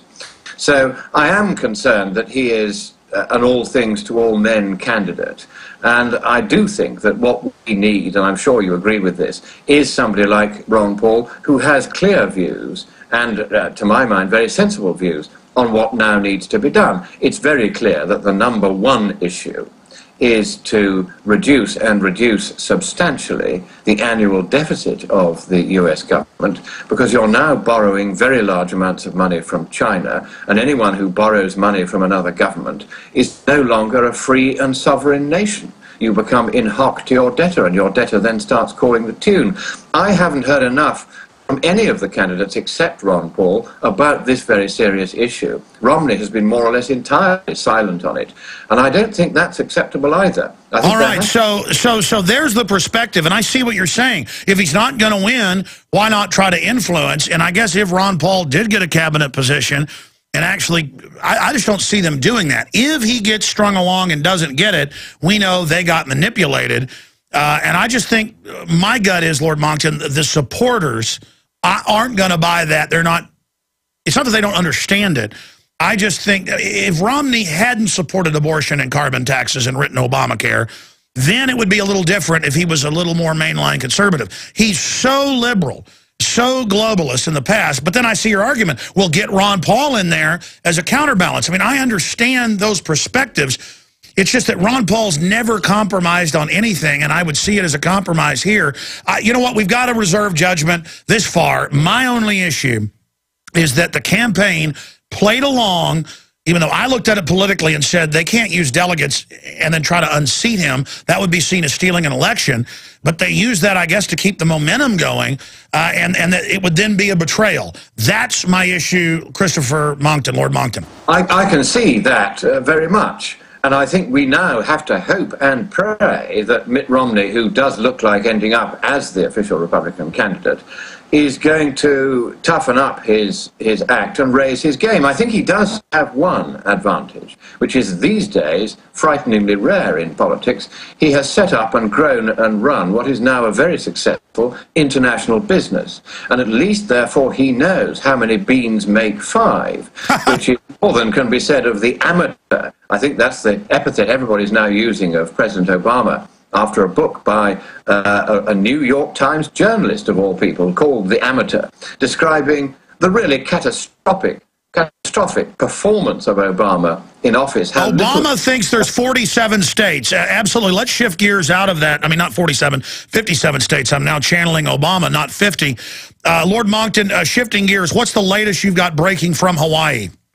Well, it's very clear now that somebody in the Hawaiian Health Department knew that the document that now appears on the White House website is a forgery. It's clear it is a forgery, that much we've discussed before.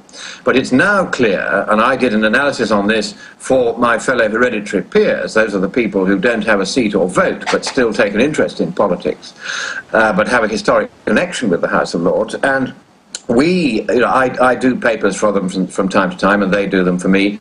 And what I've discovered is that when you analyze exactly what happened, how this document came to be requested, how it found its way to the White House, it's very clear that even if the White House didn't know this document was a forgery, and there's a certain amount of evidence that actually it didn't, there's a lot of evidence that, in fact, it's really compelling and overwhelming evidence that somebody, and I don't know who, in the Hawaiian Health Department knows that document to be a forgery. And everybody from the governor downwards is very, very carefully looking the other way.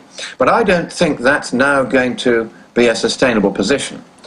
I've had advice from a constitutional expert about this. He said, first of all, those who try to say this is an inconsequential matter, an issue that doesn't really matter, it's a historical clause in the Constitution that no longer has any relevance, these, he says, flatly are incorrect. You amend the Constitution or you abide by it. And what should now happen is there must be an opening up of the official record of Mr. Obama's birth to independent forensic scrutiny here in Hawaii. Unless and until that is done, there is now, in my view, sufficient doubt about where he was born to justify even his supporters from withholding their vote from him at the next election on the ground that they can't be sure that he is the president, and that he himself, by endorsing the posting up on the White House website of a document which is a manifest and maladroit forgery, and then by doing absolutely nothing about it when an eminent sheriff has found, after 6 months' examination, that it is a forgery, they can now, and I think must now, legitimately withhold their vote from this man unless and until he clears the matter up by taking the blindingly obvious step he has not taken so far, which is to say to the department in Hawaii, come on, let's open up the forensic record, to the original record, to forensic inspection by both sides, so that there can be no more nonsense about this. The fact that neither he nor Hawaii have done this, and that he, in fact, as his very first executive order when he took office, on the first full day of his holding office, was an order sealing all his personal past records. A most extraordinary first executive order by a president. Narcissistic in the extreme, you may think. But why did he do this? He did this, presumably, inferentially, because he has something to hide. Because it was the sword of Damocles hanging over his head and expanding. The mainstream media acts like we've been given proof after proof. First, they said we'd always been given the original when it was clearly a receipt that wasn't even a copy of the original. They said nothing else existed. Then they gave us the ridiculous fake. Then Abercrombie, right before that, the governor of Hawaii, where you are, said to the reporter, well, I've looked, it's not there. Obama has a problem. That's a quote. A few months later, it pops up. They never let forensic inspection happen. The AP and others had a different weird copy, all different colors, different fonts. I mean, this is crazy. And the fact that they've sealed all their records, they said it was a conspiracy theory, that he'd never been named Barry Soetoro. That was later confirmed. The records cut out in Kenya, they say looks like theft.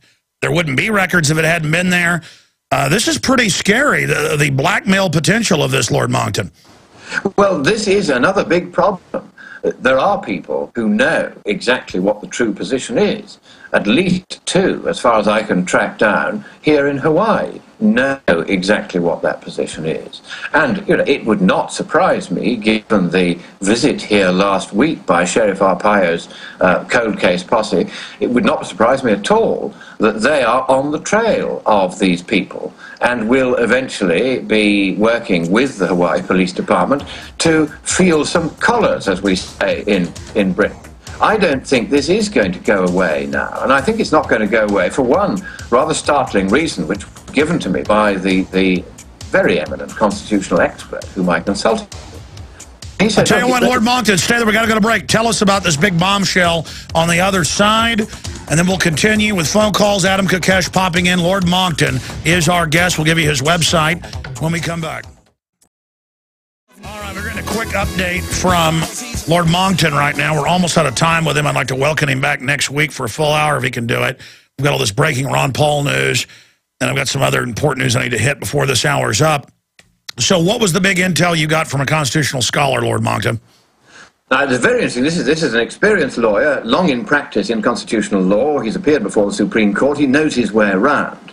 And he said that any defendant who was accused of a criminal offense created by a law signed by President Obama into law is entitled to raise in his defense the question whether or not the president is the president, the law, and therefore the offense he's charged with, an offense at all. And he can insist on his right to go in the person of forensic experts acting for his attorneys to have a look at the original record in Hawaii to satisfy himself that that record is indeed a genuine record of your president's birth. And this is virtually bound to happen. According to this lawyer, he said it's only a matter of time before attorneys for one defendant or another accused of some crime signed into law by the president. That information could be subpoenaed. Of this defense, absolutely, they have the absolute right. The precedent is Brady versus Maryland, 49 years ago, in which it was said that the prosecution has to facilitate the defense by making sure that any information or documentation in their hands or under their control or accessible to them, which in any way might tend to exonerate or exculpate the accused, must be made available to the defense. It's an absolute overriding right of the defense. And this is going to happen. It's only a matter of time, he says. It may happen between now and the election, it may happen after the election, but at some point it is going to happen, and then the whole shabby house of cards is going to come down. And in the meantime, Alex, if anyone wants to find out more about this and realize that you and I are not just pointy-headed birthers, but there is really good reason to doubt this, then I have sent to your website, Infowars.com, a copy of the briefing paper that I wrote for my fellow hereditary peers. So it is available for anyone to just download. Oh, good. Let me stop you, Lord Monckton. I'll find out what address you sent that to make sure we post it at Infowars.com. But we can also find it at scienceandpublicpolicy.org. Is it up there? You won't find it there because it's not really within their subject matter, but it is within yours. So I've sent it to your folk. Chris and Jaron have both got it, and so you'll be able to put it up on your website. Yes, sir. We will post it right now. It's a 20-page document. We did get it. I don't believe it's posted yet. It'll be posted by Don. Kurt's on vacation right now at Infowars.com. It'll be up there in the next 5 minutes. Excellent. So anyone who wants to study this for themselves and see why it is that I think that Sheriff Arpaio is probably right, and I have independently talked to forensic experts on everything from the typewriting to the electronic layers of which the document is composed, you'll find a summary of the points that impressed me as suggesting that there is something very desperately wrong with the document now appearing on the White House website. And let's be clear about this. It is not we, Alex, who are raising the issue here. It is President Obama who's raised this issue here, raised these doubts, created these legitimate doubts about where he was born by putting up on the White House website a manifestly, obviously bogus document. You'll see that from my peer's briefing paper when you get it. It's an obviously bogus document. There is no argument about it. It is definitely bogus. And the question is this. He knows now that a serious sheriff is saying it's bogus. He knows now that this is spreading. It can't be put back in its box. Court cases happening all over America. Well, it's just like the global warming crowd being caught in fraud after fraud. Their house of cards is imploding. These are forgerous fraudsters. And it's the same people. This is the thing. What has happened is that the left has now become so fixated on whatever the party line happens to be that they are now incapable of recognizing that there even is such a thing as right and wrong, or true and false. The only thing they recognize is what is expedient that backs the party line, and what is inexpedient because it doesn't. And that's the only measure that they now use. There is no morality left in the left. They've abandoned all reason. They've abandoned all understanding that some things are true and some things are not true. Some things are right and some things are not right. And until they get back to that, they are going to continue the long, inexorable decline that began under Ron Reagan and Margaret Thatcher with the collapse of Soviet communism. And soon we will have the collapse of communism here once your president is removed humiliatingly from office for not having been straight about where he was born. Well, let's hope that's the case. Lord Christopher Monckton, thank you for the update. I want to get you back up soon. You're going down to the big globalist confab in Rio. Thank you so much. When is Rio, Lord Monckton? Rio is in about 10 days' time. It's in mid-June. You're going to be on then, sir. We're booking you right now. scienceofpublicpolicy.org. Read his paper at Infowars.com. Okay, let me hit some news here real quick before we go to more of your calls and Adam Kokesh coming up on the Ron Paul front. See, I get Lord Monckton's perspective of, okay, it's a dead end for Ron Paul, try to influence Romney. But you would want to communicate that as the new strategy to your supporters first, and that's not what happened. Ron Paul puts out one message that, oh, we're going to win, we're going to get the delegates, we're going to overthrow it. And then meanwhile, you know, a month ago, hey, we're suspending campaigning. But that's not what we really mean. And then Rand Paul's on the show and acts like it's all over. People are like, Jones, don't say that's what they're saying.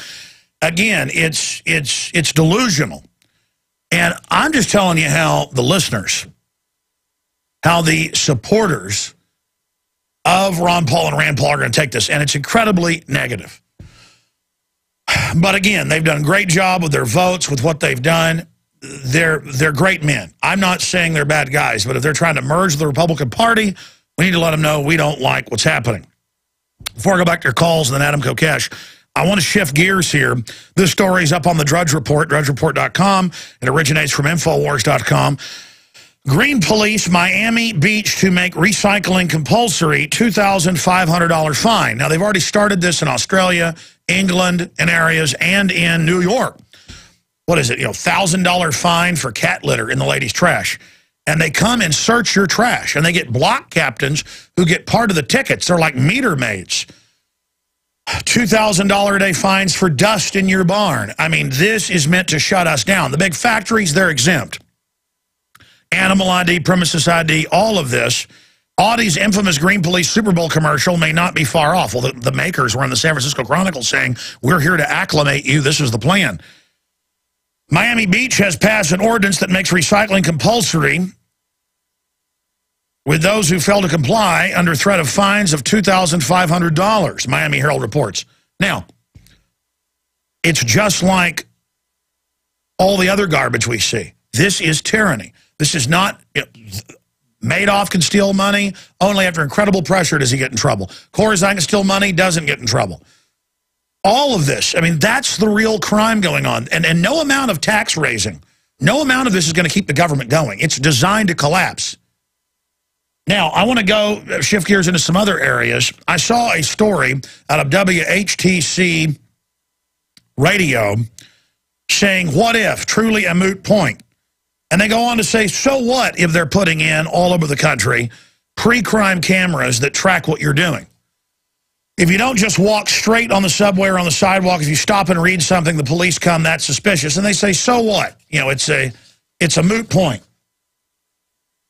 And, of course, then the Daily Mail picked up on our article afterwards. New surveillance cameras will use computer eyes to find pre-crimes by detecting suspicious behavior and calling for guards. Again, we wrote an article about this, and the Daily Mail picked it up. But we can show folks our article about San Francisco getting pre-crime cameras. That's actually the article. In fact, here it is right here. San Francisco to get pre-crime surveillance cameras. This came out yesterday. It was also on the Drudge Report, drudgereport.com. System alerts authorities to suspicious behavior before crime is committed. Paul Joseph Watson, Infowars.com. And I saw all these sites say, so what, it keeps us safe. Like this article from earlier this year, actually of May of last year. Look at this document cam, guys. High-tech cameras to record kids' food choices in school, cafeterias, ABC News, Department of Defense grants, San Antonio, Texas. Everything they eat is tracked, and the kids are going to get in trouble if they don't finish their apple. Laptops that the school issues free that you pay for with taxes, they're not free. You're paying for that. Where should I put this to get a document cam shot? Where should I put it? Here, there? I'll put it wherever you want. Okay, so there's the article right there. People watching on prisonplanet.tv. Yes, this is real. The system has always admitted that this is the plan. This has always been the plan, is a total control grid to restrict your guns, to restrict your movement. If you're not a good globalist, they're going to turn your passport off. They're not going to let you buy and sell. They've now said this. 30,000 armed drones, checkpoints, TSA, everything. Hiring pedophiles at every department to run it. All real. This is what tyranny looks like. And so I see people making jokes going, so what? Let the cops have pre-crime stuff. It's like license plate reading cameras. In the future, they can... I saw the police 5 years ago in Austin, went to the Texas legislature, try to get a law passed that people that had criticized police, that would be in a database when they pull you over or when a license plate reader hits you. So now you wear like a yellow star that you're a patriot. We already had the police under orders pulling over people with Ron Paul stickers when we protested Bilderberg. Do you know what this is going to be used for in the hands of the tyrants? Look, we're being totally enslaved. This stuff is coming down on us. So you want smart cameras watching everybody? It's used to watch kids at school. Okay? This is what's going on. This is outrageous what's happening. So I guess the kids deserve to have smart cameras watching them. Now even in the bathrooms. They now record naked children in the showers and say it's freedom. There's nothing these crooks won't do. You know, I remember 3 years ago I'd talk about laptops in California and in Pennsylvania where they admitted they were watching the kids at home with them, and people didn't believe me. They didn't believe me 7 years ago when Google put out a press release to stockholders saying we watch people over their cameras at home without them knowing. Now the CIA director admits it, and people are like, you're a kook for not wanting the government to watch you without warrants. I'm like, what? I'm a kook because I don't want it? See, it goes from it isn't happening to, oh, the death panels aren't happening to, hey, you don't want death panels. You don't want people to have a right to have the government kill them. This isn't your right to die. It's the right for the government to kill you because you're now under socialist health care. They want the money and then the control. They don't want you to get the health care. It's how it works. Do we have Adam Kokesh lined up, guys? Yeah, we're just getting connected. Fantastic. We're getting him connected right now on Skype to get his take on all this. But, you know, it's just a lot of things like the Ron Paul people starting to endorse kind of neocons like Ted Cruz. And I get the fact that he's running against somebody even worse, but I don't get that. I mean, it's just they're becoming mainline. They're being co-opted, not the other way around. Ron Paul saying, go, you know, we're not going to win the delegates now, but go and sit there as my little pretty block, you know, for my son to get some position. And by the way, be respectful of a Republican criminal system that robs and steals and sells torture and secret arrest and stole the election from Ron Paul. I mean, don't you know that's going to be political suicide for you guys? And then the system wins instead of keeping the liberty movement going. Don't you understand that? I got a bunch of callers we're going to try to get to you, but I wanted to get Adam Kokesh, who's, you know, had his own TV show, syndicated radio, been a huge Ron Paul supporter, Marine Corps, you know, veteran of Fallujah and other events over in Afghanistan, spoke out against it once he got home. He's been a huge Ron Paul supporter. He started freaking out a few weeks ago, and everybody said, are you going to talk about this? And I said, I'm going to reserve judgment because I'm not sure yet, and I'm still not. But now I've gone from 17 years of supporting Ron Paul and appreciating the work and his voting record and saying he's something special, and so's Rand is saying maybe they're more like mainline, you know, far-right politicians, kind of like a Senator DeMint. Do I hate him like Dianne Feinstein? Do I hate him like, you know, Chucky Schumer? No. Or, you know, somebody like, you know, somebody like Harry Reid? No. They you know, they're overall better than the others. But, wow, then I get told if I go there I need to be respectful in Tampa. You know, that's rubbing it in right there. That's rubbing it in right there. And so maybe we should get people like Cruz on who's running for Senate and you know, really, really grilling. Maybe he's rolled over and shown a new leaf to liberty. But Adam Kokesh, host of Adam versus the Man, you were out at Bilderberg with us. That was awesome. What is your overall take on this? Why have you gotten soured more and more towards the Paul system? I mean, is it that it looks like we're just taken for granted, and that now they've got the, you know, the sexier, cooler mainline rhinos, you know, with their pacemakers? I mean, what's going on here? Well, thanks, Alex, for the introduction. But I do kind of take issue with that characterization of souring on the Ron Paul movement, because it is a distinct sort of sub-movement of the broader Levolution. Well, let me stop you. I'm not saying you're souring. I mean, liberty goes on. But the people made Ron Paul and Rand Paul, and I'm saying souring to what the upper echelon is doing. Well, that's not what people are souring to. People are really confused and frustrated now with what they're seeing out of Ron Paul Inc., out of the Ron Paul campaign, starting with the statement about 3 weeks ago from Jesse Benton, effectively conceding the race before it was, I don't know if you can say officially conceded now. And then saying they didn't concede it. Exactly, political doublespeak. Right, and there was a lot of mixed messaging coming out of the Ron Paul campaign, and I want to not be a sycophant to Ron Paul and not be someone who doesn't question him. But I don't think that the failings of the Ron Paul campaign are a result of Ron himself necessarily selling out, possibly being taken advantage of, as you've been following, I'm sure, the travails of Jesse Benton and how many people that he managed to piss off in the grassroots. But there is a theory now, and I'm going to be testing this. I have some interviews coming up for my show about where Jesse Benton came from. And from what I know from reliable sources, he was actually sleeping and living with another woman when he first got picked up by the Ron Paul campaign in 2007, and then ended up marrying Ron Paul's granddaughter, Valerie Pyatt, and has worked his way into the organization since then. Clearly, at very least, getting overpaid and overtrusted with authority that he doesn't deserve, well in over his head, pretty incompetent as a campaign manager. But well, I have to say, I've had high-level people in the campaign off record tell me that.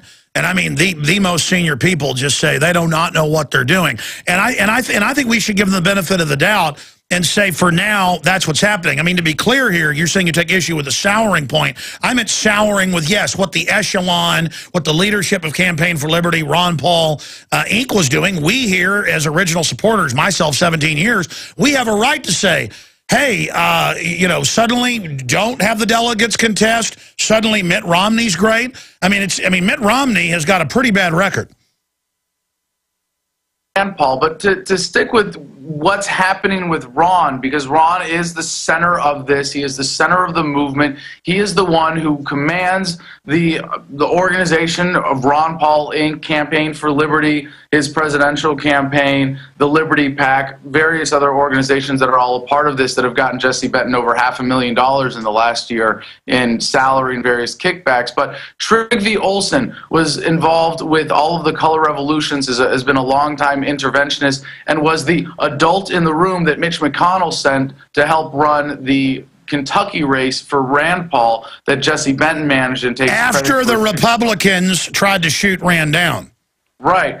And Trygve Olsen is now a consultant for the presidential campaign, whose consulting firm has gotten over $200,000 from them. But what Rand Paul represents is not what Ron Paul represents. And I think most of us have always known this, and he's been kind of open about it. And people have had the same delusional thinking that they have about Ron Paul applied to him. And I don't mean to say that it's delusional to admire Ron Paul for all that he's accomplished, for the millions of hearts and minds he has freed, for the incredible work. No, I agree, but let's shift gears on limited time. For those that don't know, Ron Paul's come out and said, okay, it looks like we're not going to be able to win with 20% of the delegates. Go there and be respectful.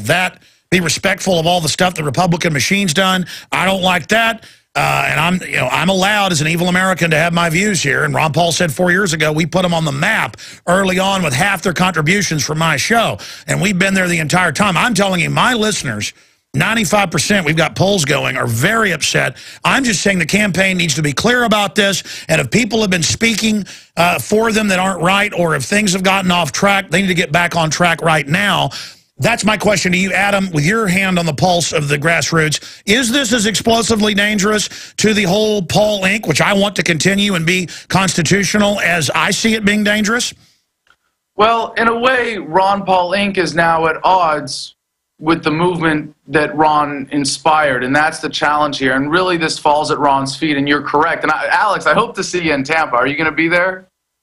I wasn't going to go. I was going to let everybody just go. But now that we're being told we behave ourselves, I think I am going to have to come. Just so that you can disbehave. Sure. Well, there's this problem between the grassroots and the campaign now because of lack of direction. And that really does fall at Ron's feet. You know, I'm organizing the Veterans for Ron Paul March on the RNC. Ron Paul is the choice of the troops.com, having gotten more campaign. You better behave yourself. Wait a minute. Don't you embarrass Mittens. Well, we're going to go and make a scene and do what Ron Paul said in his latest email, saying that we are going to force the establishment to listen to the liberty message. We are going to force them. We are going to be in their faces with that. So I'm running with that. And Ron So Paul, what's going on here? We've got a mixed message, I guess, to make Romney feel good and cozy up to Rand. And then you've got Paul with his message to the original troops.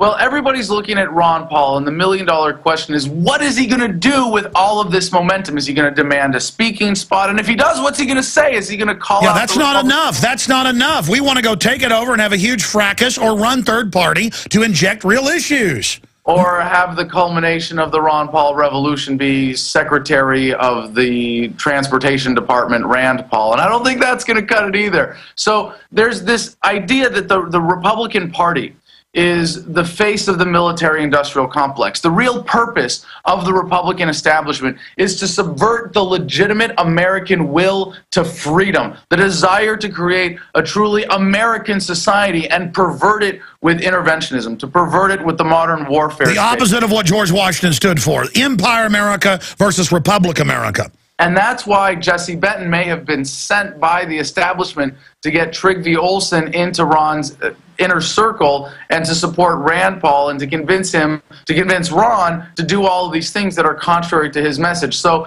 Ron is a human being. Are you saying this is idiocy, or are you saying there is a Benedict Arnold in the woodpile? It's both. It is absolutely both. I can tell you decisively it is both. And as Ron Paul supporters, we have to acknowledge his shortcomings as well. He is not the greatest organizational leader. He is not the greatest commander of the movement. He is not going to be the one who is going to give direction and organize and take charge. And to be fair, to be absolutely perfectly fair as we should be with Ron, he's demonstrated poor judgment in the past. If you look at the racist newsletters, and I'm not saying that Ron is racist, that's absolute crap, but as he admitted himself, it was a failure of oversight. It was a big business. They had dozens of people, 10 or 15 different versions, yeah. So I don't know how much it's Ron's actual shortcomings as an organizational leader and or his gullibility and how far that goes to explaining what's going on. But on the other side, you also have the Benedict Arnolds. You have Rand Paul now endorsing Mitt Romney, and there may be some strategy behind that, but clearly he's not serving the message. I mean, we should not be surprised that warmongering Rand Paul, who voted for the act of war against Iran of sanctions, is now supporting the other pro-war candidate. Wow, you're calling him warmongering. I think he went with that as a second path or a third path to not having war.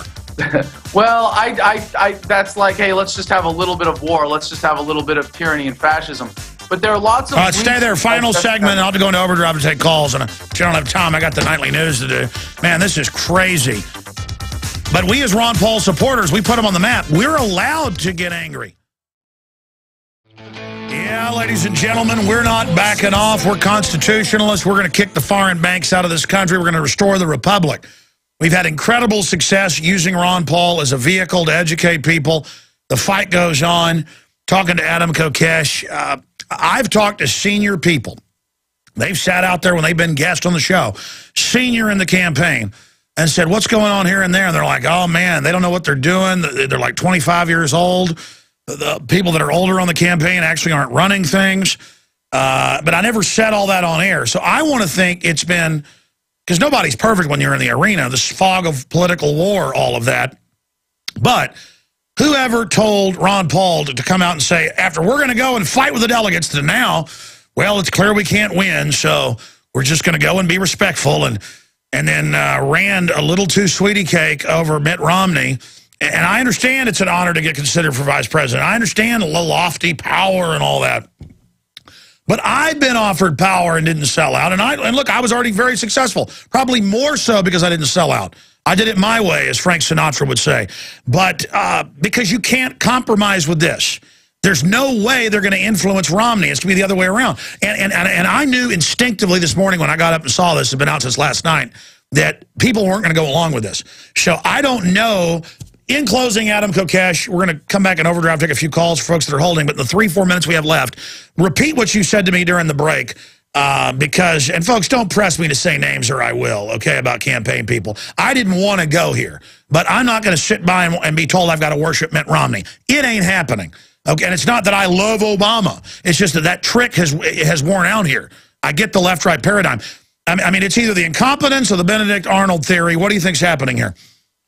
Well, just to be clear, I think Rand Paul sold out in his heart a long time ago if he ever had something to sell out in the first place. He was never really a libertarian. He never believed in the cause. He voted for sanctions against Iran. That's an act of war. That's not like Ron Paul supporting the Defense of Marriage Act, which is something sort of insignificant around the margins and questionable. This is an act of war. Rand Paul voted for an act of war. The fact that he's supporting Mitt Romney over his father for political expediency should really come as no surprise.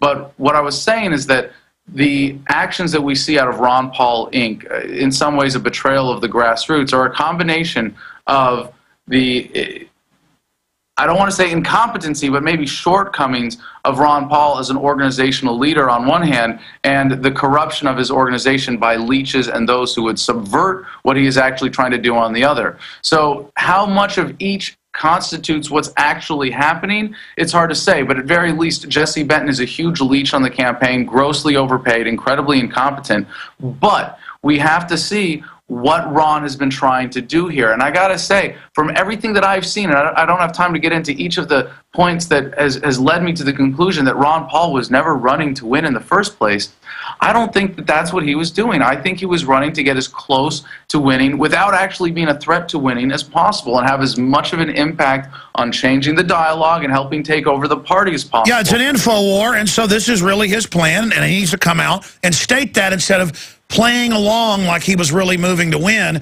I mean, not even really fighting for Texas, California. Absolutely. And if they would just be honest with us about the strategy, then it wouldn't be as bad. Do you agree with me, though, this is blowing up big time in their face? Absolutely, and I think that's a reflection of the fact that there are leeches on Ron Paul's campaign. I think more people like Jesse Benton, Trevi Olson are the ones trying to set up Rand for 2016. Maybe Doug Weed and John Tate, they want to keep the Ron Paul Inc. gravy train going so that they can keep collecting their outsized salaries. But what's more important here is that Ron has still done an incredible amount to spread the message. He has done. Yeah, don't let this steal our victory. Don't let the mainstream media make this a big wedge issue. See it for what it is. Move forward. Don't let it be a distraction. But let Ron and all of them know that we're aware of what's going on, and that we particularly don't like what's happening. And it's quite possible that people are being threatened. I mean, we don't know. These are violent, dangerous extremists that have taken over our government and taken over the Republican Party and turned it into the war party. So I hear you. Great job, Adam Kokesh. Thank you for listening. We'll talk to you again next week or Sunday. Visit GCNlive.com today. I come from good families, good Christian people that never did anything to anybody that didn't have it coming to them. All right, let's go ahead and go back to your calls. Doris in Tennessee, you're on the air. Welcome. What do you think of the whole Rand Paul endorsing Romney while Ron Paul's campaign people were told, keep going on, keep fighting, and Ron Paul saying, go to Tampa, be respectful, worship Mitt Romney. What do you make of this? I think we've been used. I think we've just been used. I feel used. And I listened to your debate with Webster Tarpley, and God knows I do not agree a lot with Webster Tarpley, but the way that he put it about him being a wingman for Romney, and we all know that, Freemasonry has evolved into a Luciferian cult, And I think Webster Tarpley had some real good points on that. Yeah, let's do this, guys. We got Kokesh coming on. Get Tarpley on for 30 minutes at least on Sunday show, 4 to 6 p.m. as well. And just, yeah, stuff came up yesterday when I was going to have him on because he had to go do a TV show or something, and we didn't get it set up. But I want him on Sunday if he'll do it. And I want him Skype, too, because he'll try to go to telephone. We're going to make him do Skype. I hear you, man. We'll get Tarpley on. I was just thinking that myself. I don't agree with his socialist ways, but he's right about his analysis. Let's go ahead and talk to Evan in Florida. You're on the air. Go ahead. Hey, yeah, I got a couple of comments on the whole thing. It's very discouraging, number one. Number two, I was a little discouraged when he went and even campaigned in Florida because he conceded it to Romney. No, he didn't fight very much in Texas, none in California, really. In Florida, zero. I mean, I've been having alarms go off the whole time and just going, oh, my God, it's just terrible. I'm wondering if this is going to this is a plan to drive us to a third party and get a really good organization going, a third party. Well, it's not that Ron would have even won with a third party, but he'd have got a ton of money, could have really educated people, would have been in the debates, could have actually won maybe. I mean, he was a lot better than Ross Perot, but it didn't happen. And I kept telling people they're just keeping, privately, I wouldn't say this on air, I'd say they're keeping the delegate thing going to catapult Rand and to get campaign contributions. And I'm like, that's not that bad because the Campaign from Liberty will run good candidates, but then a lot of them aren't good. And I'm kind of like, well, I know all this stuff, but I can't totally prove it, so I'm not going to say it on air. And now everything I knew was going to happen the last few months happened, and it makes me want to throw up. And I tried to say, oh, they're playing politics, it'll be all right. But my gut says, you get out on the air and you attack this, or you won't sleep well tonight. What do you say to that? Let me just say this, Alex.